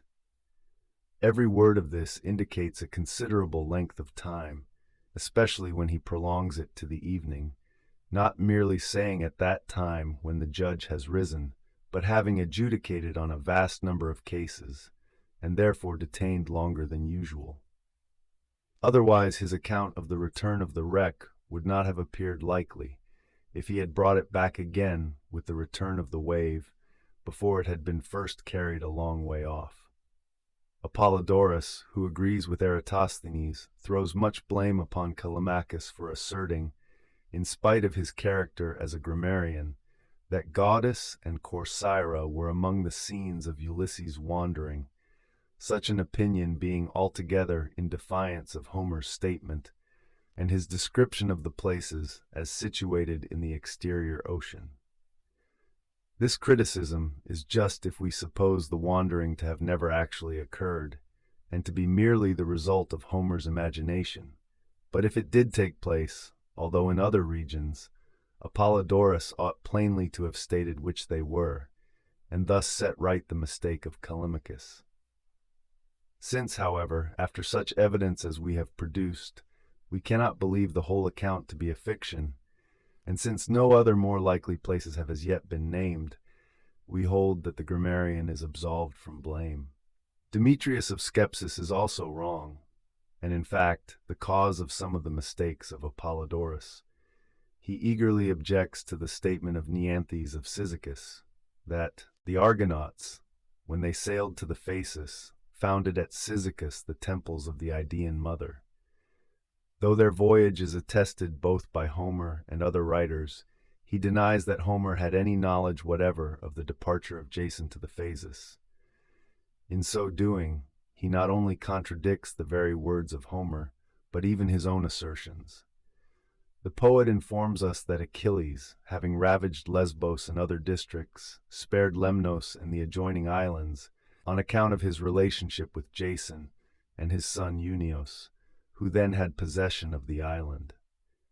How should he know of a relationship, identity of race, or other connection existing between Achilles and Jason, which, after all, was nothing else than that they were both Thessalians, one being of Iolcos, the other of the Achaean Theotis, and yet was not aware how it happened that Jason, who was a Thessalian of Iolcos, should leave no descendants in the land of his nativity, but establish his son as ruler of Lemnos. Homer then was familiar with the history of Peleus and the daughters of Peleus, of Alcestis, who was the most charming of them all, and of her son, Eumelus, whom Alcestis praised for beauty above all her sisters fair, in Thessaly to King Admetus bore, and was yet ignorant of all that befell Jason and Argo and the Argonauts, matters on the actual occurrence of which all the world is agreed. The tale then of their voyage in the ocean from Ida was a mere fiction, for which he had no authority in history. If, however, the expedition to the Phasis, fitted out by Peleus, its return, and the conquest of several islands, have at the bottom any truth whatever, as all say they have, so also has the account of their wanderings, no less than those of Ulysses and Menelaus, monuments of the actual occurrence of which remain to this day elsewhere than in the writings of Homer. The city of Aea, close by the Phasis, is still pointed out. Aeetes is generally believed to have reigned in Colchis. The name is still common throughout the country. Tales of the sorceress Medea are yet abroad, and the riches of the country in gold, silver, and iron proclaim the motive of Jason's expedition, as well as of that which Phrixus had formerly undertaken. Traces both of one and the other still remain. Such is Phryxium, midway between Colchis and Iberia, and the Jassonia, or towns of Jason, which are everywhere met with in Armenia, Media, and the surrounding countries. Many are the witnesses to the reality of the expeditions of Jason and Phrixus at Sinope and its shore, at Propontis, at the Hellespont, and even at Lemnos. Of Jason and his Colchian followers there are traces even as far as Crete, Italy, and the Adriatic. Callimachus himself alludes to it, where he says, the temple of Apollo and the Isle of Anafi, near to Laconian Thera. In the verses which commence, I sing how the heroes from Cytaean Ida returned again to ancient Ammonia, and again concerning the Colchians, who, ceasing to plow with oars the Illyrian sea, near to the tomb of fair Harmonia, who was transformed into a dragon's shape, founded their city, which a Greek would call the town of fugitives, but in their tongue is Pola named. Some writers assert that Jason and his companions sailed high up the Ister. Others say he sailed only so far as to be able to gain the Adriatic. The first statement results altogether from ignorance. The second, which supposes there is a second Ister having its source from the larger river of the same name and discharging its waters into the Adriatic, is neither incredible nor even improbable. Starting from these premises, the poet, in conformity both with general custom and his own practice, narrates some circumstances as they actually occurred, and paints others in the colors of fiction. He follows history when he tells us of Aetes and Jason also, when he talks of Argo, and on the authority of the actual city of Aea, feigns his city of Aea, when he settles Unios in Lemnos, and makes that island friendly to Achilles, and when, in imitation of Medea, he makes the sorceress Circe sister by birth of the all-wise Aedes, he adds the fiction of the entrance of the Argonauts into the exterior ocean as the sequel to their wanderings on their return home. Here, supposing the previous statements admitted, the truth of the phrase, the renowned Argo, is evident, since, in that case, the expedition was directed to a populous and well-known country. But if, as Demetrius of Skepsis asserts, on the authority of Mimnermus, Aetes dwelt by the ocean, and Jason was sent thither far east by Peleus, to bring back the fleece, it neither seems probable that such an expedition would have been undertaken into unknown and obscure countries after the fleece, nor could a voyage to lands desert, uninhabited, and so far remote from us, be considered either glorious or renowned. Here follow the words of Demetrius. Nor as yet had Jason, having accomplished the arduous journey, carried off the splendid fleece from Aea, fulfilling the dangerous mission of the insolent Peleus, nor had they plowed the glorious wave of the ocean. And again, the city of Aetes, where the rays of the swift sun recline on their golden bed by the shore of the ocean, which the noble Jason visited. Chapter 3. Eratosthenes is guilty of another fault in so frequently referring to the works of men beneath his notice, sometimes for the purpose of refuting them, at others when he agrees with them, in order to cite them as authorities. I allude to Demosthenes, and such as him, who even when they speak the truth are utterly unworthy of being appealed to as authorities or vouchers for the credibility of a statement. For such purposes, the writings of trustworthy men should only be employed who have accurately described much, and though perhaps they may have omitted many points altogether and barely touched on others, are yet never guilty of willfully falsifying their statements. To cite Damastes as an authority is little better than to quote the Bergaean or Euhemerus the Messenian, and those other scribblers whom Eratosthenes himself sneers at for their absurdities. Why, he even points out as one of the follies of this Damastes his observation that the Arabian Gulf was a lake, likewise the statement that Diotimus, the son of Strombichus and chief of the Athenian legation, sailed through Cilicia up the Cydnus into the river Coaspis, which flows by Susa, and so arrived at that capital after 40 days' journey. This particular he professes to state on the authority of Diotimus himself, and then expresses his wonder whether the Cydnus could actually cross the Euphrates and Tigris in order to disgorge itself into the Coaspis. However, this is not all we have to say against him. Of many places he tells us that nothing is known, when in fact they have everyone been accurately described.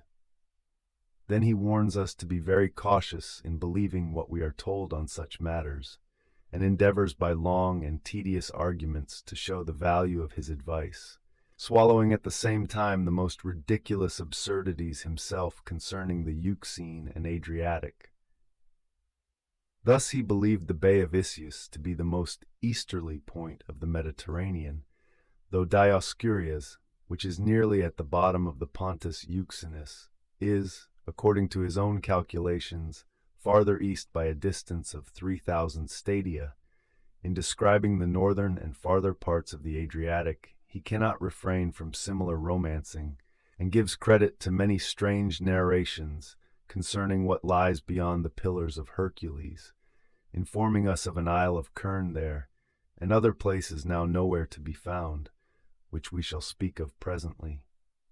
Having remarked that the ancients, whether out on piratical excursions or for the purposes of commerce, never ventured into the high seas, but crept along the coast, and instancing Jason, who leaving his vessels at Colchis penetrated into Armenia and Media on foot, he proceeds to tell us that formerly no one dared to navigate either the Euxine or the seas by Libya, Syria, and Cilicia. If by formerly he means periods so long past that we possess no record of them, it is of little consequence to us whether they navigated those seas or not. But if he speaks of times of which we know anything, and if we are to place any trust in the accounts which have come down to us, every one will admit that the ancients appear to have made longer journeys both by sea and land than their successors. Witness Bacchus, Hercules, nay Jason himself, and again Ulysses and Menelaus, of whom Homer tells us. It seems most probable that Theseus and Pirithous are indebted to some long voyages for the credit they afterwards obtained of having visited the infernal regions. And in like manner the Dioscuri gained the appellation of guardians of the sea and the deliverers of sailors. The sovereignty of the seas exercised by Minos, and the navigation carried on by the Phoenicians, is well known. A little after the period of the Trojan War, they had penetrated beyond the Pillars of Hercules, and founded cities as well there as to the midst of the African coast. Is it not correct to number amongst the ancients Aeneas, Antenor, the Henidi, and all the crowd of warriors who, after the destruction of Troy, wandered over the face of the whole earth? For at the conclusion of the war both the Greeks and barbarians found themselves deprived, the one of their livelihood at home, the other of the fruits of their expedition. So that when Troy was overthrown, the victors, and still more the vanquished, who had survived the conflict, were compelled by want to a life of piracy. And we learn that they became the founders of many cities along the sea coast beyond Greece, besides several inland settlements. Again, having discoursed on the advance of knowledge respecting the geography of the inhabited earth, between the time of Alexander and the period when he was writing, Eratosthenes goes into a description of the figure of the earth, not merely of the habitable earth, an account of which would have been very suitable, but of the whole earth, which should certainly have been given too, but not in this disorderly manner. He proceeds to tell us that the earth is spheroidal, not however perfectly so, inasmuch as it has certain irregularities. He then enlarges on the successive changes of its form, occasioned by water, fire, earthquakes, eruptions, and the like, all of which is entirely out of place, for the spheroidal form of the whole earth is the result of the system of the universe, and the phenomena which he mentions do not in the least change its general form, such little matters being entirely lost in the great mass of the earth. Still, they cause various peculiarities in different parts of our globe, and result from a variety of causes. He points out as a most interesting subject for disquisition the fact of our finding, often quite inland, 2,000 or 3,000 stadia from the sea, vast numbers of mussel, oyster, and scallop shells and saltwater lakes.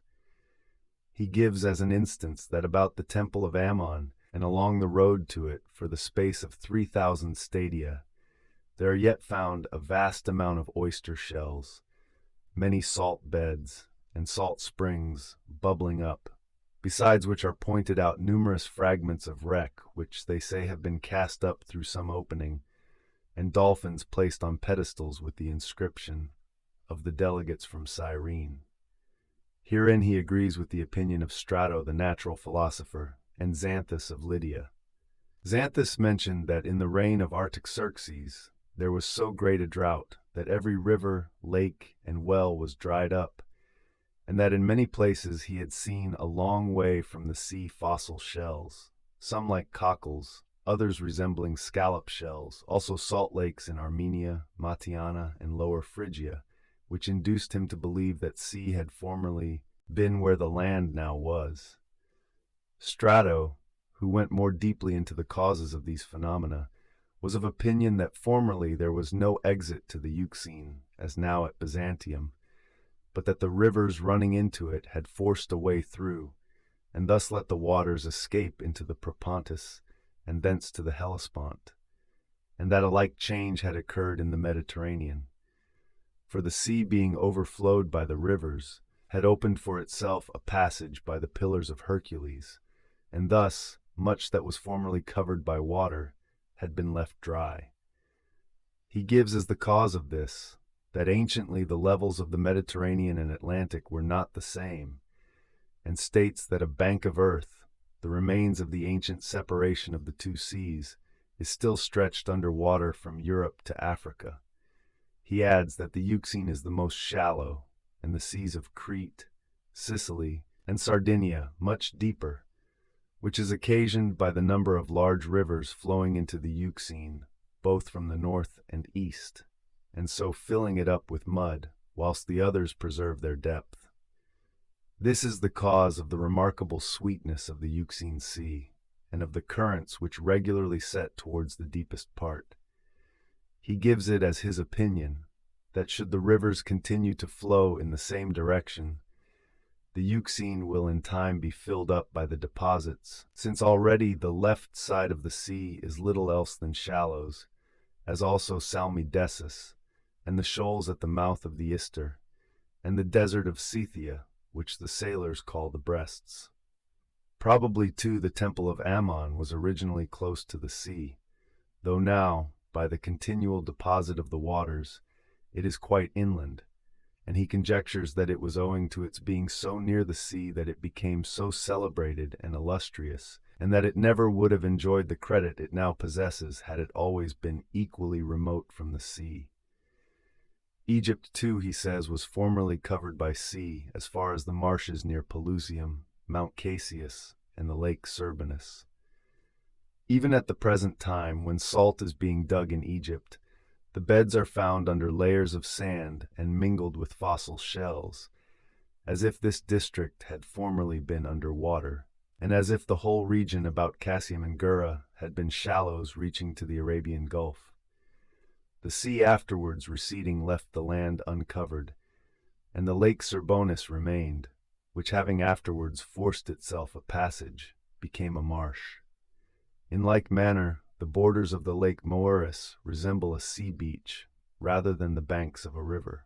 Every one will admit that formerly at various periods, a great portion of the mainland has been covered and again left bare by the sea. Likewise, that the land now covered by the sea is not all on the same level, any more than that whereon we dwell, which is now uncovered and has experienced so many changes Eratosthenes has observed. Consequently, in the reasoning of Xanthus, there does not appear to be anything out of place. In regard to Strato, however, we must remark that, leaving out of the question the many arguments he has properly stated, some of those which he has brought forward are quite inadmissible.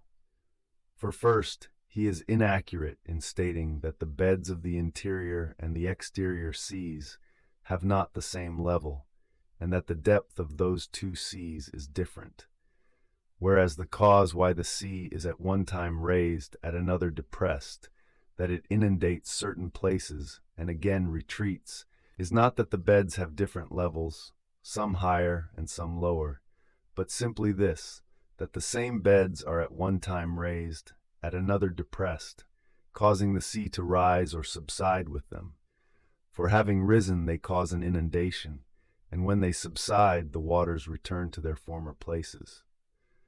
For if it is so, an inundation will of course accompany every sudden increase of the waters of the sea, as in the spring tides, or the periodical swelling of rivers, in the one instance the waters being brought together from distant parts of the ocean, in the other their volume being increased. But the risings of rivers are not violent and sudden, nor do the tides continue any length of time, nor occur irregularly, nor yet along the coasts of our sea do they cause inundations, nor anywhere else. Consequently, we must seek for an explanation of the cause either in the stratum composing the bed of the sea, or in that which is overflowed.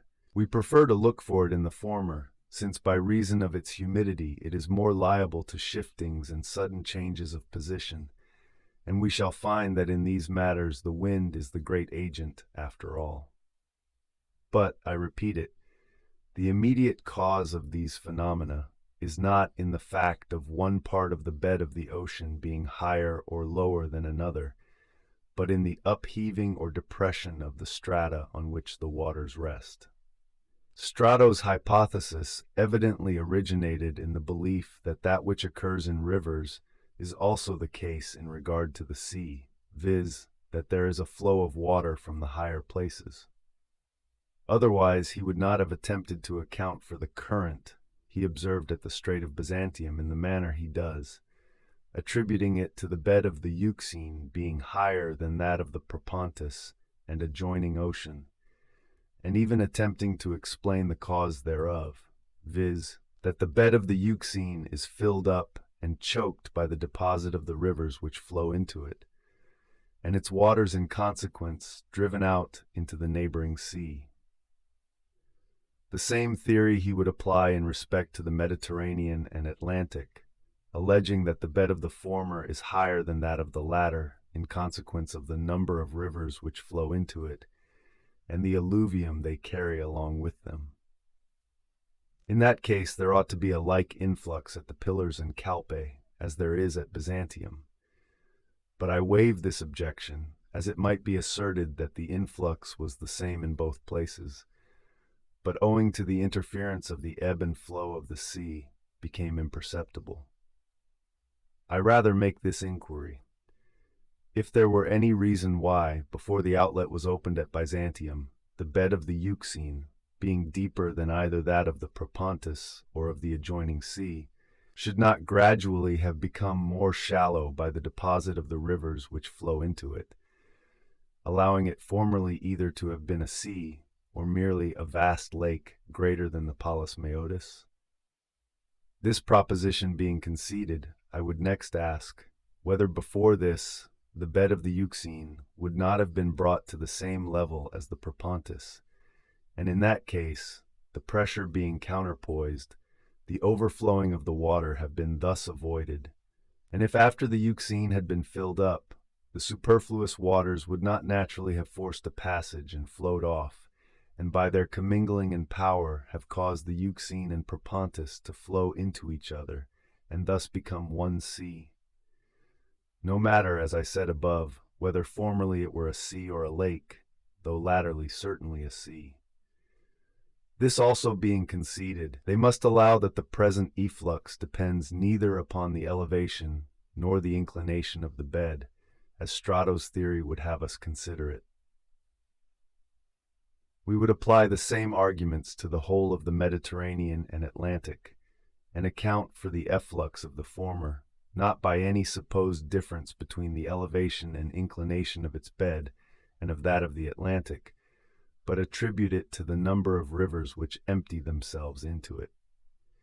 Since, according to this supposition, it is not incredible that had the whole of the Mediterranean Sea in times past been but a lake filled by the rivers, and having overflowed, it might have broken through the strait at the Pillars, as through a cataract, and still continuing to swell more and more, the Atlantic in course of time would have become confluent by that channel, and have run into one level, the Mediterranean thus becoming a sea.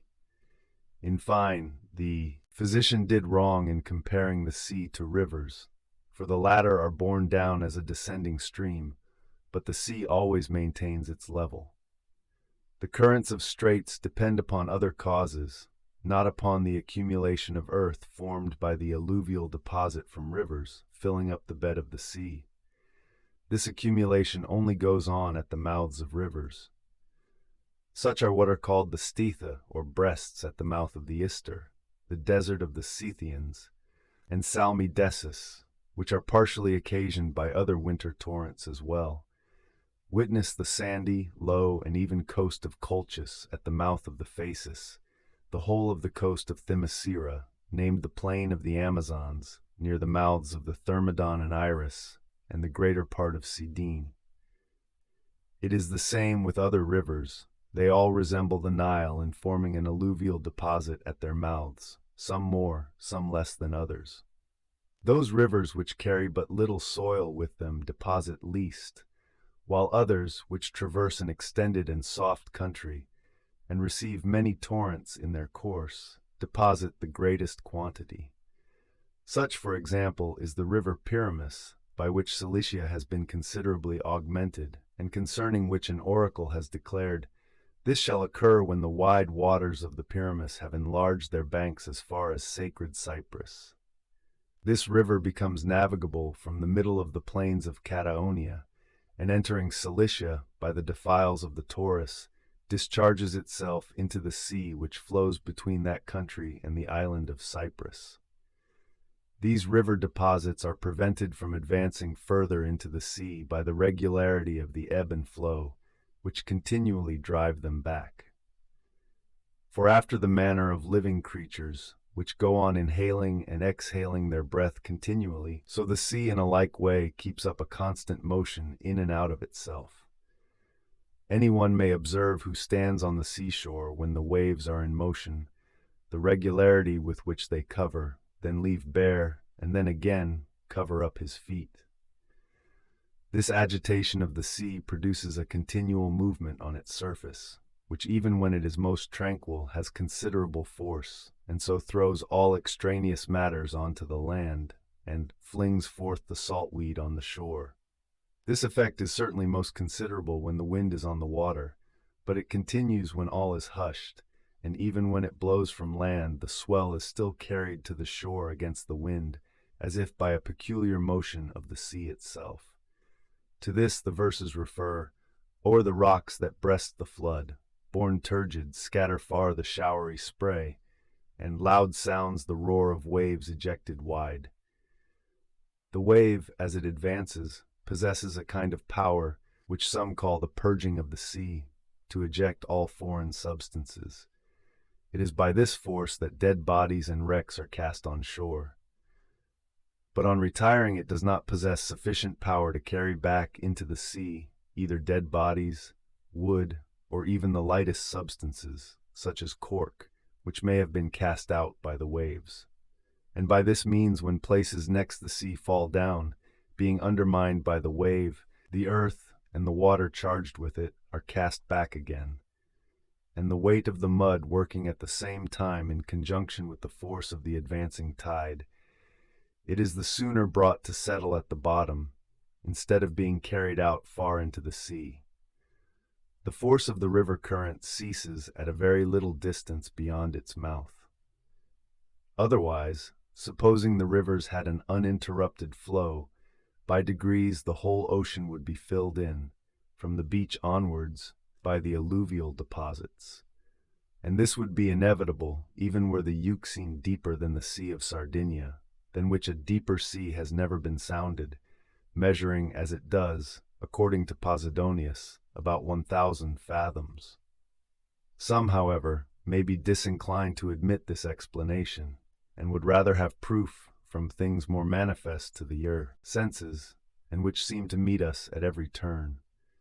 Now deluges, earthquakes, eruptions of wind, and risings in the bed of the sea, these things cause the rising of the ocean, as sinking of the bottom causes it to become lower.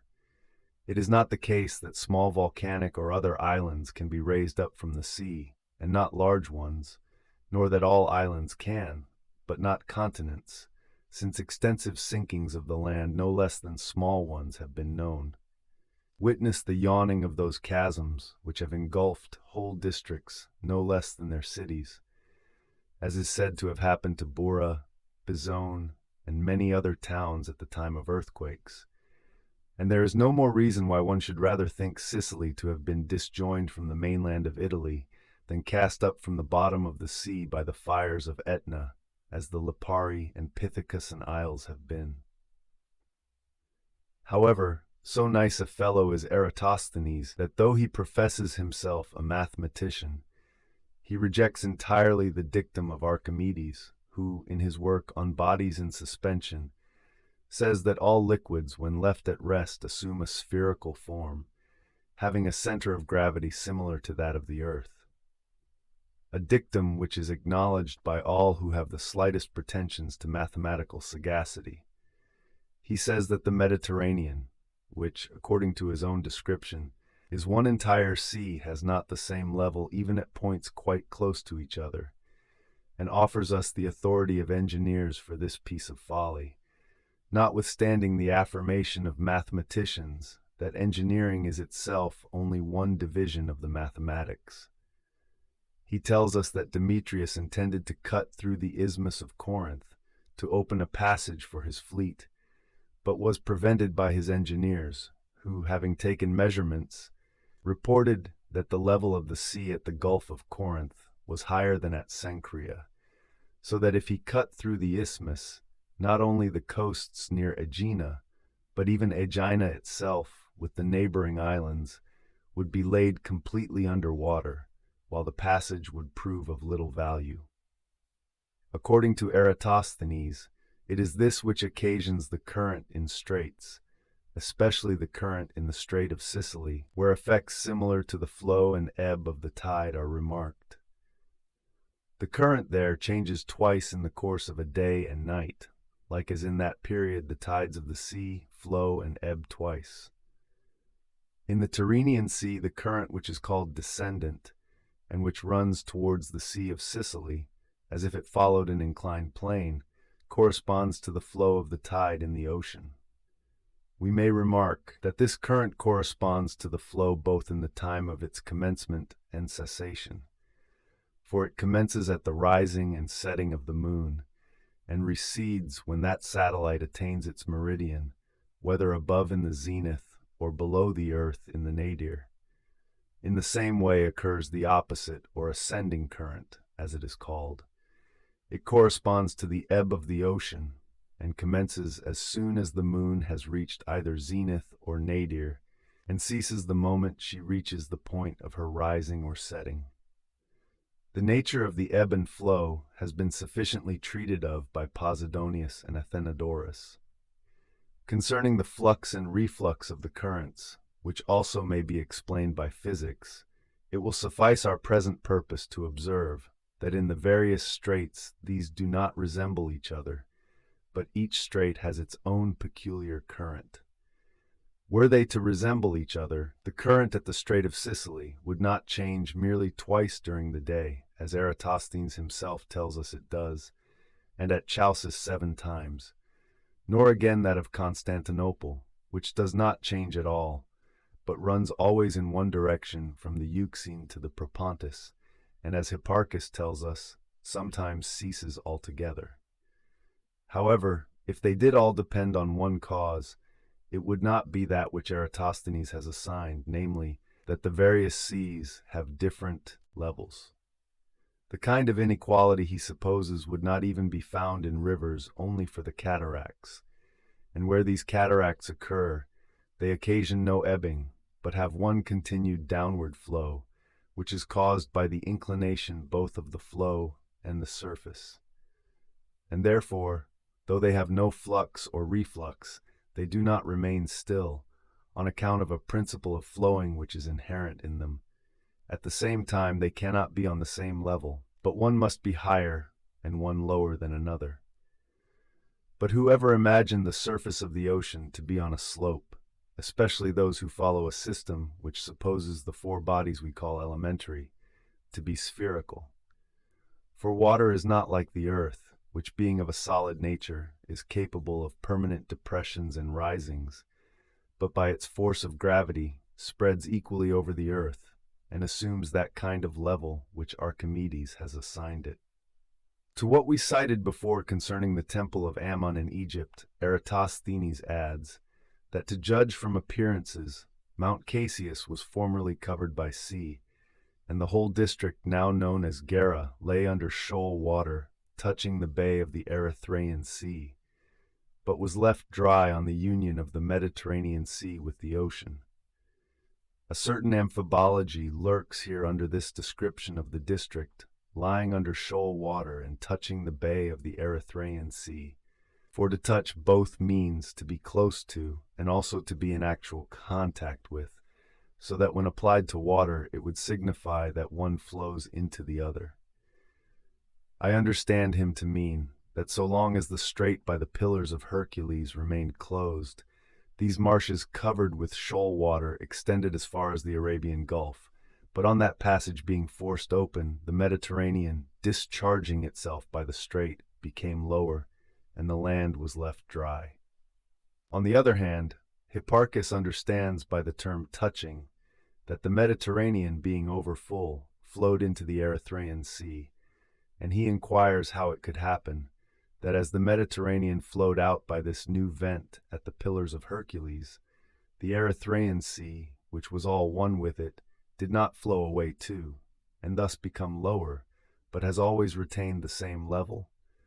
And since Eratosthenes supposes the whole exterior sea to be confluent, it follows that the Western Ocean and the Erythraean Sea are all one. And thus remarks Hipparchus as a necessary consequence, the sea beyond the Pillars of Hercules, the Erythraean Sea, and that also which is confluent with it, have all the same level. But Eratosthenes would reply, I never said that. In consequence of the repletion of the Mediterranean, it actually flowed into the Erythraean Sea, but only that it approached very near thereto. Besides, it does not follow that in one and the selfsame sea, the level of its surface must be all the same. To instance the Mediterranean itself, no one surely will say it is of the same height at Lycaeum and at Cenchrea. This answer Hipparchus anticipated in his critique, and being aware of the opinion of Eratosthenes was justified in attacking his arguments. But he ought not to have taken it for granted that when Eratosthenes said the exterior sea was all one, he necessarily implied that its level was everywhere the same. Hipparchus rejects as false the account of the inscription on the dolphins by the delegates from Cyrene, but the reason he assigns for this is insufficient, viz., that though Cyrene was built in times of which we have record, no one mentions the oracle as being situated on the seashore. But what matters is that no historian has recorded this, when amongst the other proofs from which we infer that this place was formerly on the seashore, we number this of the dolphins which were set up, and the inscription, by the delegates from Cyrene. Hipparchus agrees that if the bottom of the sea were raised up, it would lift the water with it, and might therefore overflow the land as far as the locality of the oracle, or more than 3,000 stadia from the shore. But he will not allow that the rising would be sufficient to overflow the island of Pharos and the major portion of Egypt, since he says the elevation would not be sufficient to submerge these. He alleges that if before the opening of the passage at the Pillars of Hercules, the Mediterranean had been swollen to such an extent as Eratosthenes affirms, the whole of Libya and the greater part of Europe and Asia must long ago have been buried beneath its waves. Besides, he adds, in this case the Euxine would in certain places have been connected with the Adriatic, since in the vicinity of the Euxine, near to its source, the Ister is divided in its course, and flows into either sea, owing to the peculiarities of the ground. To this we object that the Ister does not take its rise at all in the vicinity of the Euxine, but, on the contrary, beyond the mountains of the Adriatic. Neither does it flow into both the seas, but into the Euxine alone, and only becomes divided just above its mouths. This latter, however, was an error into which he fell in common with many of his predecessors. They supposed that there was another river in addition to the former Ister, bearing the same name, which emptied itself into the Adriatic, and from which the country of Istria, through which it flowed, gained that appellation. It was by this river they believed Jason returned on his voyage from Colchis. In order to lessen surprise at such changes, as we have mentioned as causes of the inundations and other similar phenomena which are supposed to have produced Sicily, the islands of Aeolus and the Pithecusae, it may be as well to compare with these others of a similar nature, which either now are, or else have been observed in other localities. A large array of such facts placed at once before the eye would serve to allay our astonishment, while that which is uncommon startles our perception and manifests our general ignorance of the occurrences which take place in nature and physical existence. For instance, supposing anyone should narrate the circumstances concerning Thera and the Therasian islands, situated in the strait between Crete and the Cyrenaic, Thera being itself the metropolis of Cyrene, or those in connection with Egypt and many parts of Greece. For midway between Thera and Therasia flames rushed forth from the sea for the space of 4 days, causing the whole of it to boil and be all on fire, and after a little an island 12 stadia in circumference, composed of the burning mass, was thrown up as if raised by machinery. After the cessation of this phenomenon, the Rhodians, then masters of the sea, were the first who dared to sail to the place, and they built there on the island a temple to the Asphalian Neptune. Posidonius remarks that during an earthquake which occurred in Phoenicia, a city situated above Sidon was swallowed up, and that nearly 2/3 of Sidon also fell, but not suddenly, and therefore with no great loss of life. That the same occurred, though in a lighter form, throughout nearly the whole of Syria, and was felt even in some of the Cyclades and the island of Euboea, so that the fountains of Arethusa, a spring in Chalcis, were completely obstructed, and after some time forced for themselves another opening, and the whole island ceased not to experience shocks until a chasm was rent open in the earth in the plain of Lelanto, from which poured a river of burning mud. Many writers have recorded similar occurrences, but it will suffice us to narrate those which have been collected by Demetrius of Skepsis. Apropos of that passage of Homer, and now they reached the running rivulets clear, where from Scamander's dizzy flood arise 2 fountains, tepid one, from which a smoke issues voluminous as from a fire, the other, even in summer heats, like hail, for cold or snow or crystal stream frost-bound. This writer tells us we must not be surprised that although the cold spring still remains, the hot cannot be discovered, and says we must reckon the failing of the hot spring as the cause. He goes on to relate certain catastrophes recorded by Damocles, how formerly in the reign of Tantalus there were great earthquakes in Lydia and Ionia as far as the Troad, which swallowed up whole villages and overturned Mount Sipylus. Marshes then became lakes, and the city of Troy was covered by the waters. Pharos, near Egypt, which anciently was an island, may now be called a peninsula, and the same may be said of Tyre and Clazomene. During my stay at Alexandria in Egypt, the sea rose so high near Pelusium and Mount Casius as to overflow the land and convert the mountain into an island, so that a journey from Casius into Phoenicia might have been undertaken by water. We should not be surprised, therefore, if in time to come the isthmus which separates the Egyptian sea from the Erythraean should part asunder or subside, and becoming a strait, connect the outer and inner seas, similarly to what has taken place at the Strait of the Pillars. At the commencement of this work will be found some other narrations of a similar kind, which should be considered at the same time, and which will greatly tend to strengthen our belief both in these works of nature and also in its other changes. The Piraeus, having been formerly an island and lying off the shore, is said to have thus received its name. Lucas, on the contrary, has been made an island by the Corinthians, who cut through the isthmus which connected it with the shore of the mainland.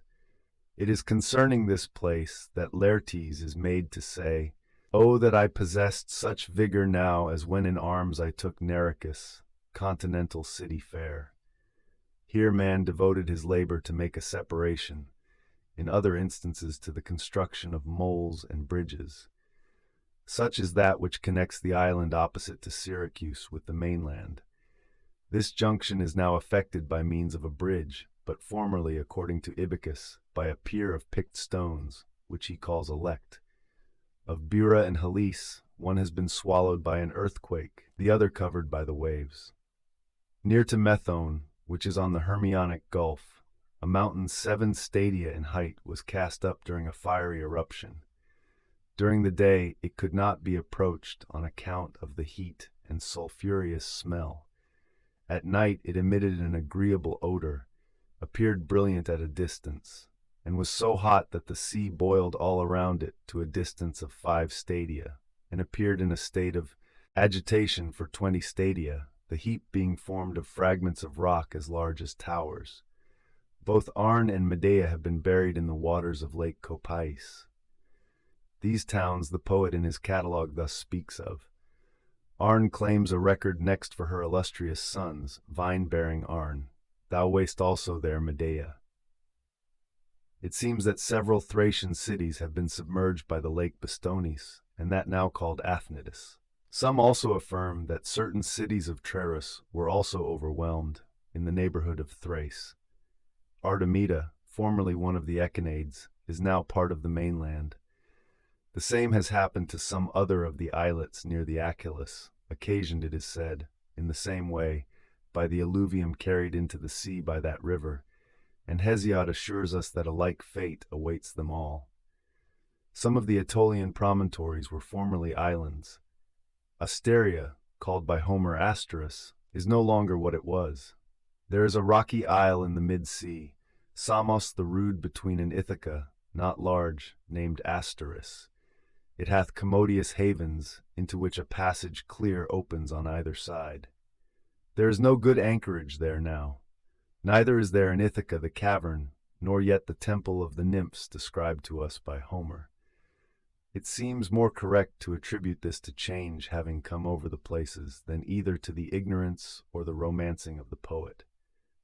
This, however, being uncertain, must be left to every man's opinion. Mercilus tells us that Antissa was formerly an island, and so called because it was opposite to Lesbos, then named Issa. Now, however, it forms one of the towns of Lesbos. Some have believed that Lesbos itself has been disjoined from Mount Ida in the same way as Procetus and Pithecussa from Misenum, Capreae from the Athenaeum, Sicily from Rhegium, and Ossa from Olympus. Many changes similar to these have occurred elsewhere. The river Ladon in Arcadia ceased for some time its flow. Durus informs us that the Rage in Media gained that appellation from chasms made in the ground near the gates of the Caspian by earthquakes, in which many cities and villages were destroyed, and the rivers underwent various changes. Ion, in his satirical composition of Omphale, has said of Euboea, "The light wave of the Euripus has divided the land of Euboea from Boeotia, separating the projecting land by a strait."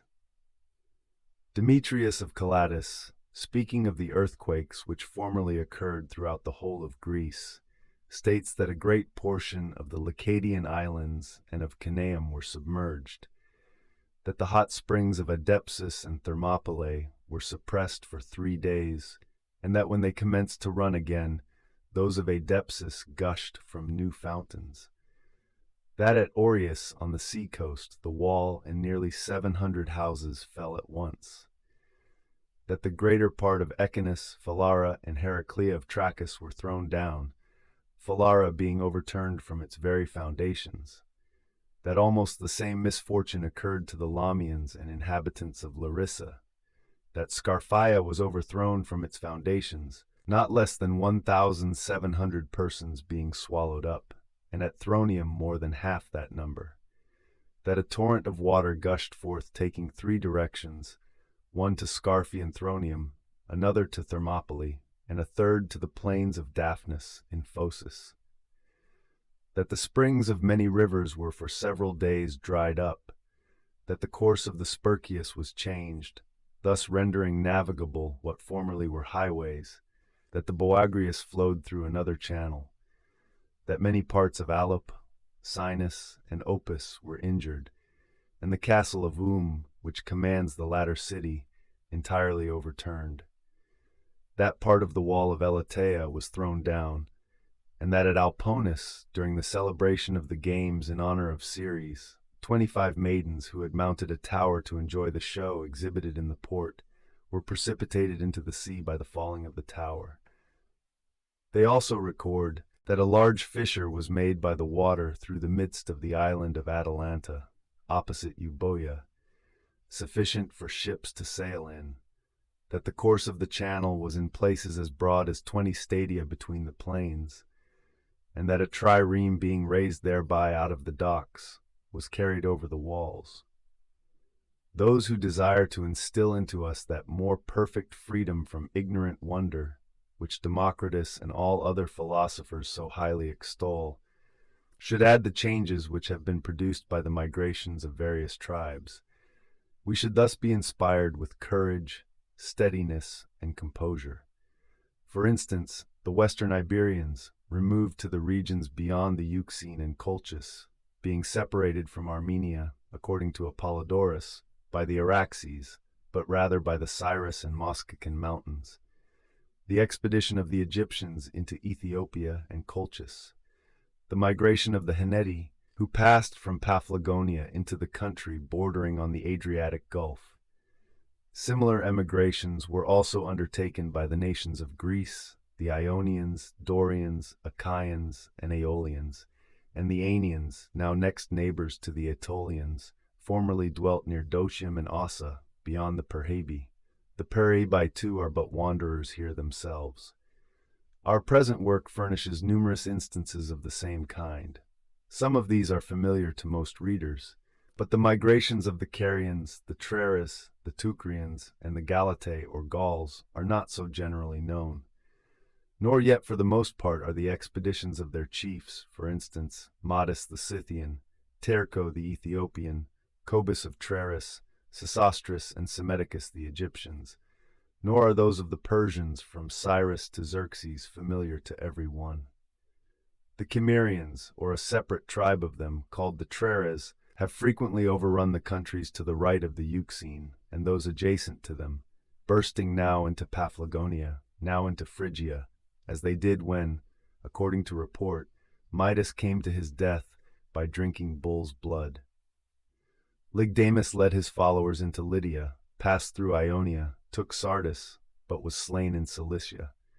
The Cimmerians and Treres frequently made similar incursions, until at last, as it is reported, these latter, together with their chief Cobus, were driven out by Medes, king of the Scythians. But enough has been said in this place on the general history of the earth, as each country will have a particular account. We must now return to the point whence we digressed. Herodotus having observed that there could be no such people as Hyperboreans, inasmuch as there were no Hypernoti, Eratosthenes calls this argument ridiculous, and compares it to the sophism that there are no Epicaricaci, inasmuch as there are no Epicarigathi, adding perhaps there are Hypernotii, since at all events in Ethiopia notice does not blow, although lower down it does. It would indeed be strange, since winds blow under every latitude, and especially the southern wind called Notus, if any region could be found where this latter was not felt. On the contrary, not only does Ethiopia experience our notice, but also the whole country which lies above as far as the equator. If Herodotus must be blamed at all, it is for supposing that the Hyperboreans were so named in consequence of Boreas, or the north wind, not blowing upon them. The poets are allowed much license in their modes of expression, but their commentators, who endeavor always to give us the correct view, tell us that the people who dwelt in the extreme north were styled Hyperboreans. The pole is the boundary of the northern winds, and the equator of the southern. These winds have no other limit. Eratosthenes next finds fault with the writers who fill their narrative with stories evidently feigned and impossible, some as mere fable, but others as history, which did not deserve mention. In the discussion of a subject like his, he should not have wasted his time about such trifles. Such is the way in which this writer completes the first book of his memoirs. Chapter 4. In his second book, Eratosthenes endeavors to correct some errors in geography and offers his own views on the subject, any mistakes in which we shall endeavor in our turn to set right. He is correct in saying that the inductions of mathematics and natural philosophy should be employed, and that if the earth is spheroidal like the universe, it is inhabited in all parts, together with some other things of this nature. Later writers do not agree with him as to the size of the earth, nor admit his measurement. However, Hipparchus, when noting the celestial appearances for each particular locality, adopts his measurements, saying that those taken for the meridian of Meroe, Alexandria, and the Dnieper differ but very slightly from the truth. Eratosthenes then enters into a long discussion concerning the figure of the globe, proving that the form of the earth together with the water is spheroidal, as also the heavens. This, however, we imagine was foreign to his purpose, and should have been disposed of in the compass of a few words. After this he proceeds to determine the breadth of the habitable earth. He tells us that measuring from the meridian of Meroe to Alexandria, there are 10,000 stadia. From thence to the Hellespont, about 8,100. Again, from thence to the Dnieper, 5,000, and thence to the parallel of Thule, which Pytheas says is 6 days' sail north from Britain, and near the frozen sea, other 11,500. To which if we add 3,400 stadia above Meroe in order to include the island of the Egyptians, the Cinnamon country, and Taprobane, there will be in all 38,000 stadia. We will let pass the rest of his distances, since they are something near, but that the Dnieper is under the same parallel as Thule. What man in his senses could ever agree to this? Pytheas, who has given us the history of Thule, is known to be a man upon whom no reliance can be placed, and other writers who have seen Britain and Earn, although they tell us of many small islands round Britain, make no mention whatever of Thule. The length of Britain itself is nearly the same as that of Celtica, opposite to which it extends. Altogether, it is not more than 5,000 stadia in length, its outermost points corresponding to those of the opposite continent. In fact, the extreme points of the two countries lie opposite to each other, the eastern extremity to the eastern, and the western to the western. The eastern points are situated so close as to be within sight of each other, both at Kent and at the mouths of the Rhine. But Pytheas tells us that the island of Britain is more than 20,000 stadia in length, and that Kent is some days' sail from France. With regard to the locality of the Ostimi and the countries beyond the Rhine, as far as Scythia, he is altogether mistaken. The veracity of a writer who has been thus false in describing countries with which we are well acquainted should not be too much trusted in regard to unknown places. Further, Hipparchus and many others are of opinion that the parallel of latitude of the Dnieper does not differ from that of Britain, since that of Byzantium and Marseilles are the same. The degree of shadow from the gnomon which Pytheas states he observed at Marseilles being exactly equal to that which Hipparchus says he found at Byzantium, the periods of observation being in both cases similar. Now from Marseille to the center of Britain is not more than 5,000 stadia, and if from the center of Britain we advance north not more than 4,000 stadia, we arrive at a temperature in which it is scarcely possible to exist. Such indeed is that of Earn. Consequently, the far region in which Eratosthenes places Thule must be totally uninhabitable. By what guesswork he arrived at the conclusion that between the latitude of Thule and the Dnieper there was a distance of 11,500 stadia, I am unable to divine. Eratosthenes, being mistaken as to the breadth of the habitable earth, is necessarily wrong as to its length. The most accurate observers, both ancient and modern, agree that the known length of the habitable earth is more than twice its breadth. Its length I take to be from the eastern extremity of India to the westernmost point of Spain, and its breadth from the south of Ethiopia to the latitude of Ierny. Eratosthenes, as we have said, reckoning its breadth from the extremity of Ethiopia to Thule, was forced to extend its length beyond the true limits, that he might make it more than twice as long as the breadth he had assigned to it. He says that India, measured where it is narrowest, is 16,000 stadia to the river Indus. If measured from its most prominent capes, it extends 3,000 more. Thence to the Caspian Gates, 14,000. From the Caspian Gates to the Euphrates, 10,000. From the Euphrates to the Nile, 5,000. Thence to the Canopic Mouth, 1,300. From the Canopic Mouth to Carthage, 13,500. From thence to the Pillars at least 8,000, which make in all 70,800 stadia. To these, he says, should be added the curvature of Europe beyond the Pillars of Hercules, fronting the Iberians, and inclining west, not less than 3,000 stadia, and the headlands, including that of the Ostomi, named Cabium, and the adjoining islands, the last of which, named Uxasama, is distant, according to Pytheas, a 3 days' sail. But he added nothing to its length by enumerating these last, viz. The headlands, including that of the Ostomi, the island of Uxasama, and the rest. They are not situated so as affect the length of the earth, for they all lie to the north, and belong to Celtica, not to Iberia. Indeed, it seems but an invention of Pytheas. Lastly, to fall in with the general opinion that the breadth ought not to exceed half the length, he adds to the stated measure of its length 2,000 stadia west, and as many east.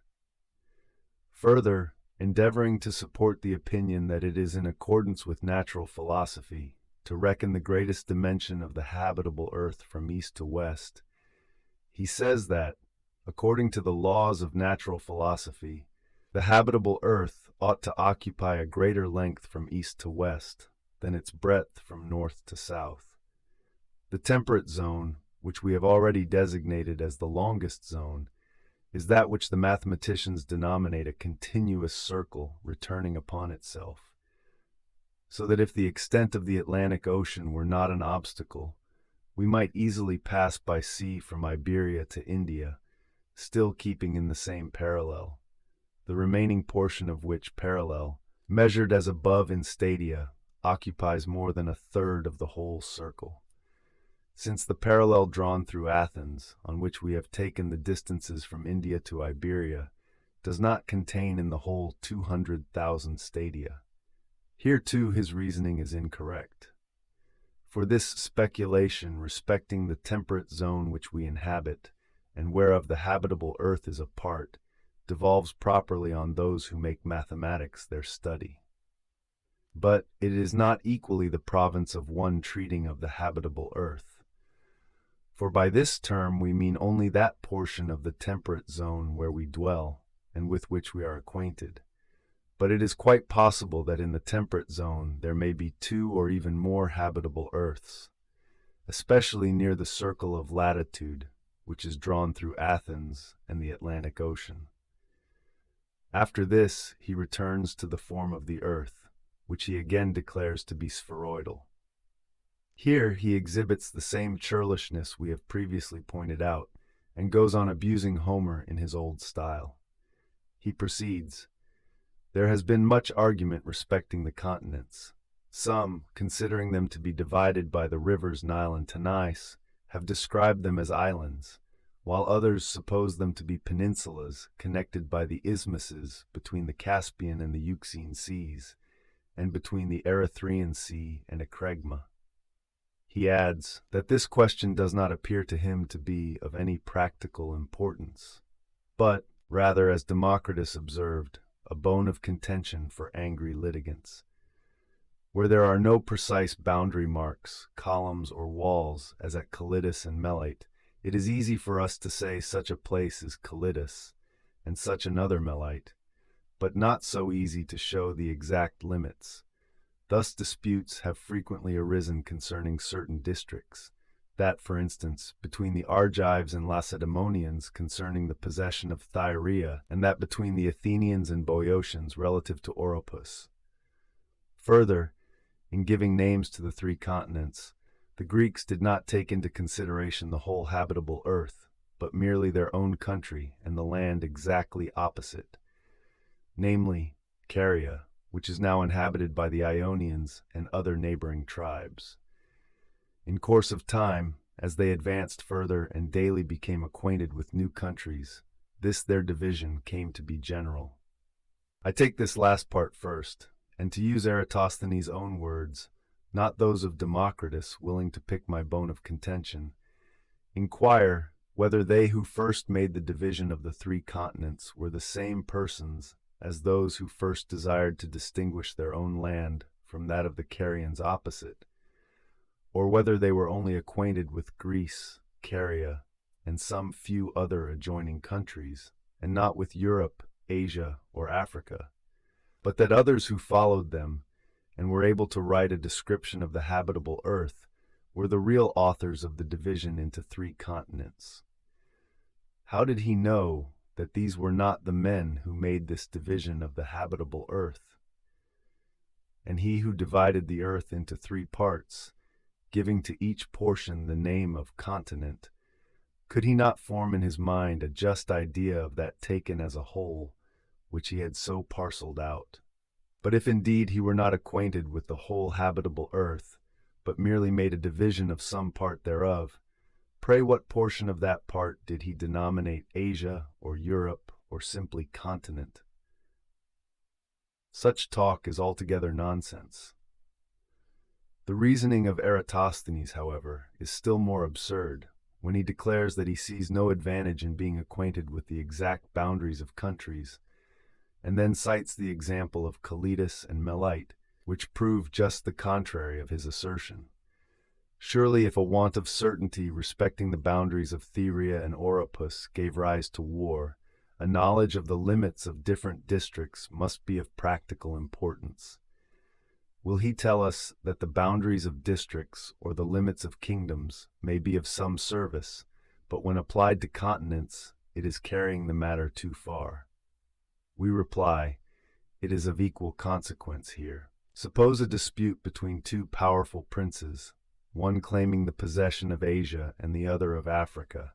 To which of these should Egypt, I mean the country called Lower Egypt, appertain?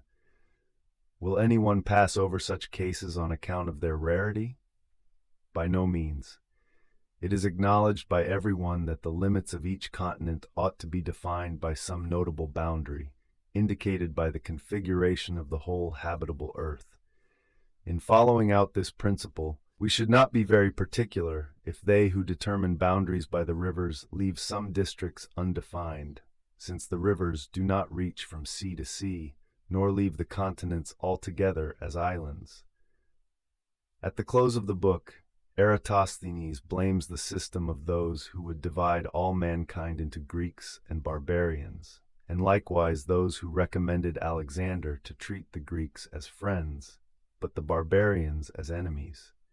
He suggests, as a better course, to distinguish them according to their virtues and their vices, since amongst the Greeks there are many worthless characters, and many highly civilized are to be found amongst the barbarians, witness the Indians and Ariani, or still better the Romans and Carthaginians, whose political system is so beautifully perfect. Alexander, considering this, disregarded the advice which had been offered him, and patronized without distinction any man he considered to be deserving. But we would inquire whether those men who thus divided the human race, abandoning one portion to contempt and exalting to dignity the other, were not actuated to this because they found that on one side justice, knowledge, and the force of reason reigned supreme, but their contraries on the other. Alexander did not disregard the advice tendered him, but gladly embraced and followed it, respecting the wisdom of those who gave it, and so far from taking the opposite course, he closely pursued that which they pointed out. Our audiobook ends here. Thank you for listening. If you want any particular book in this channel, please let us know in the comments.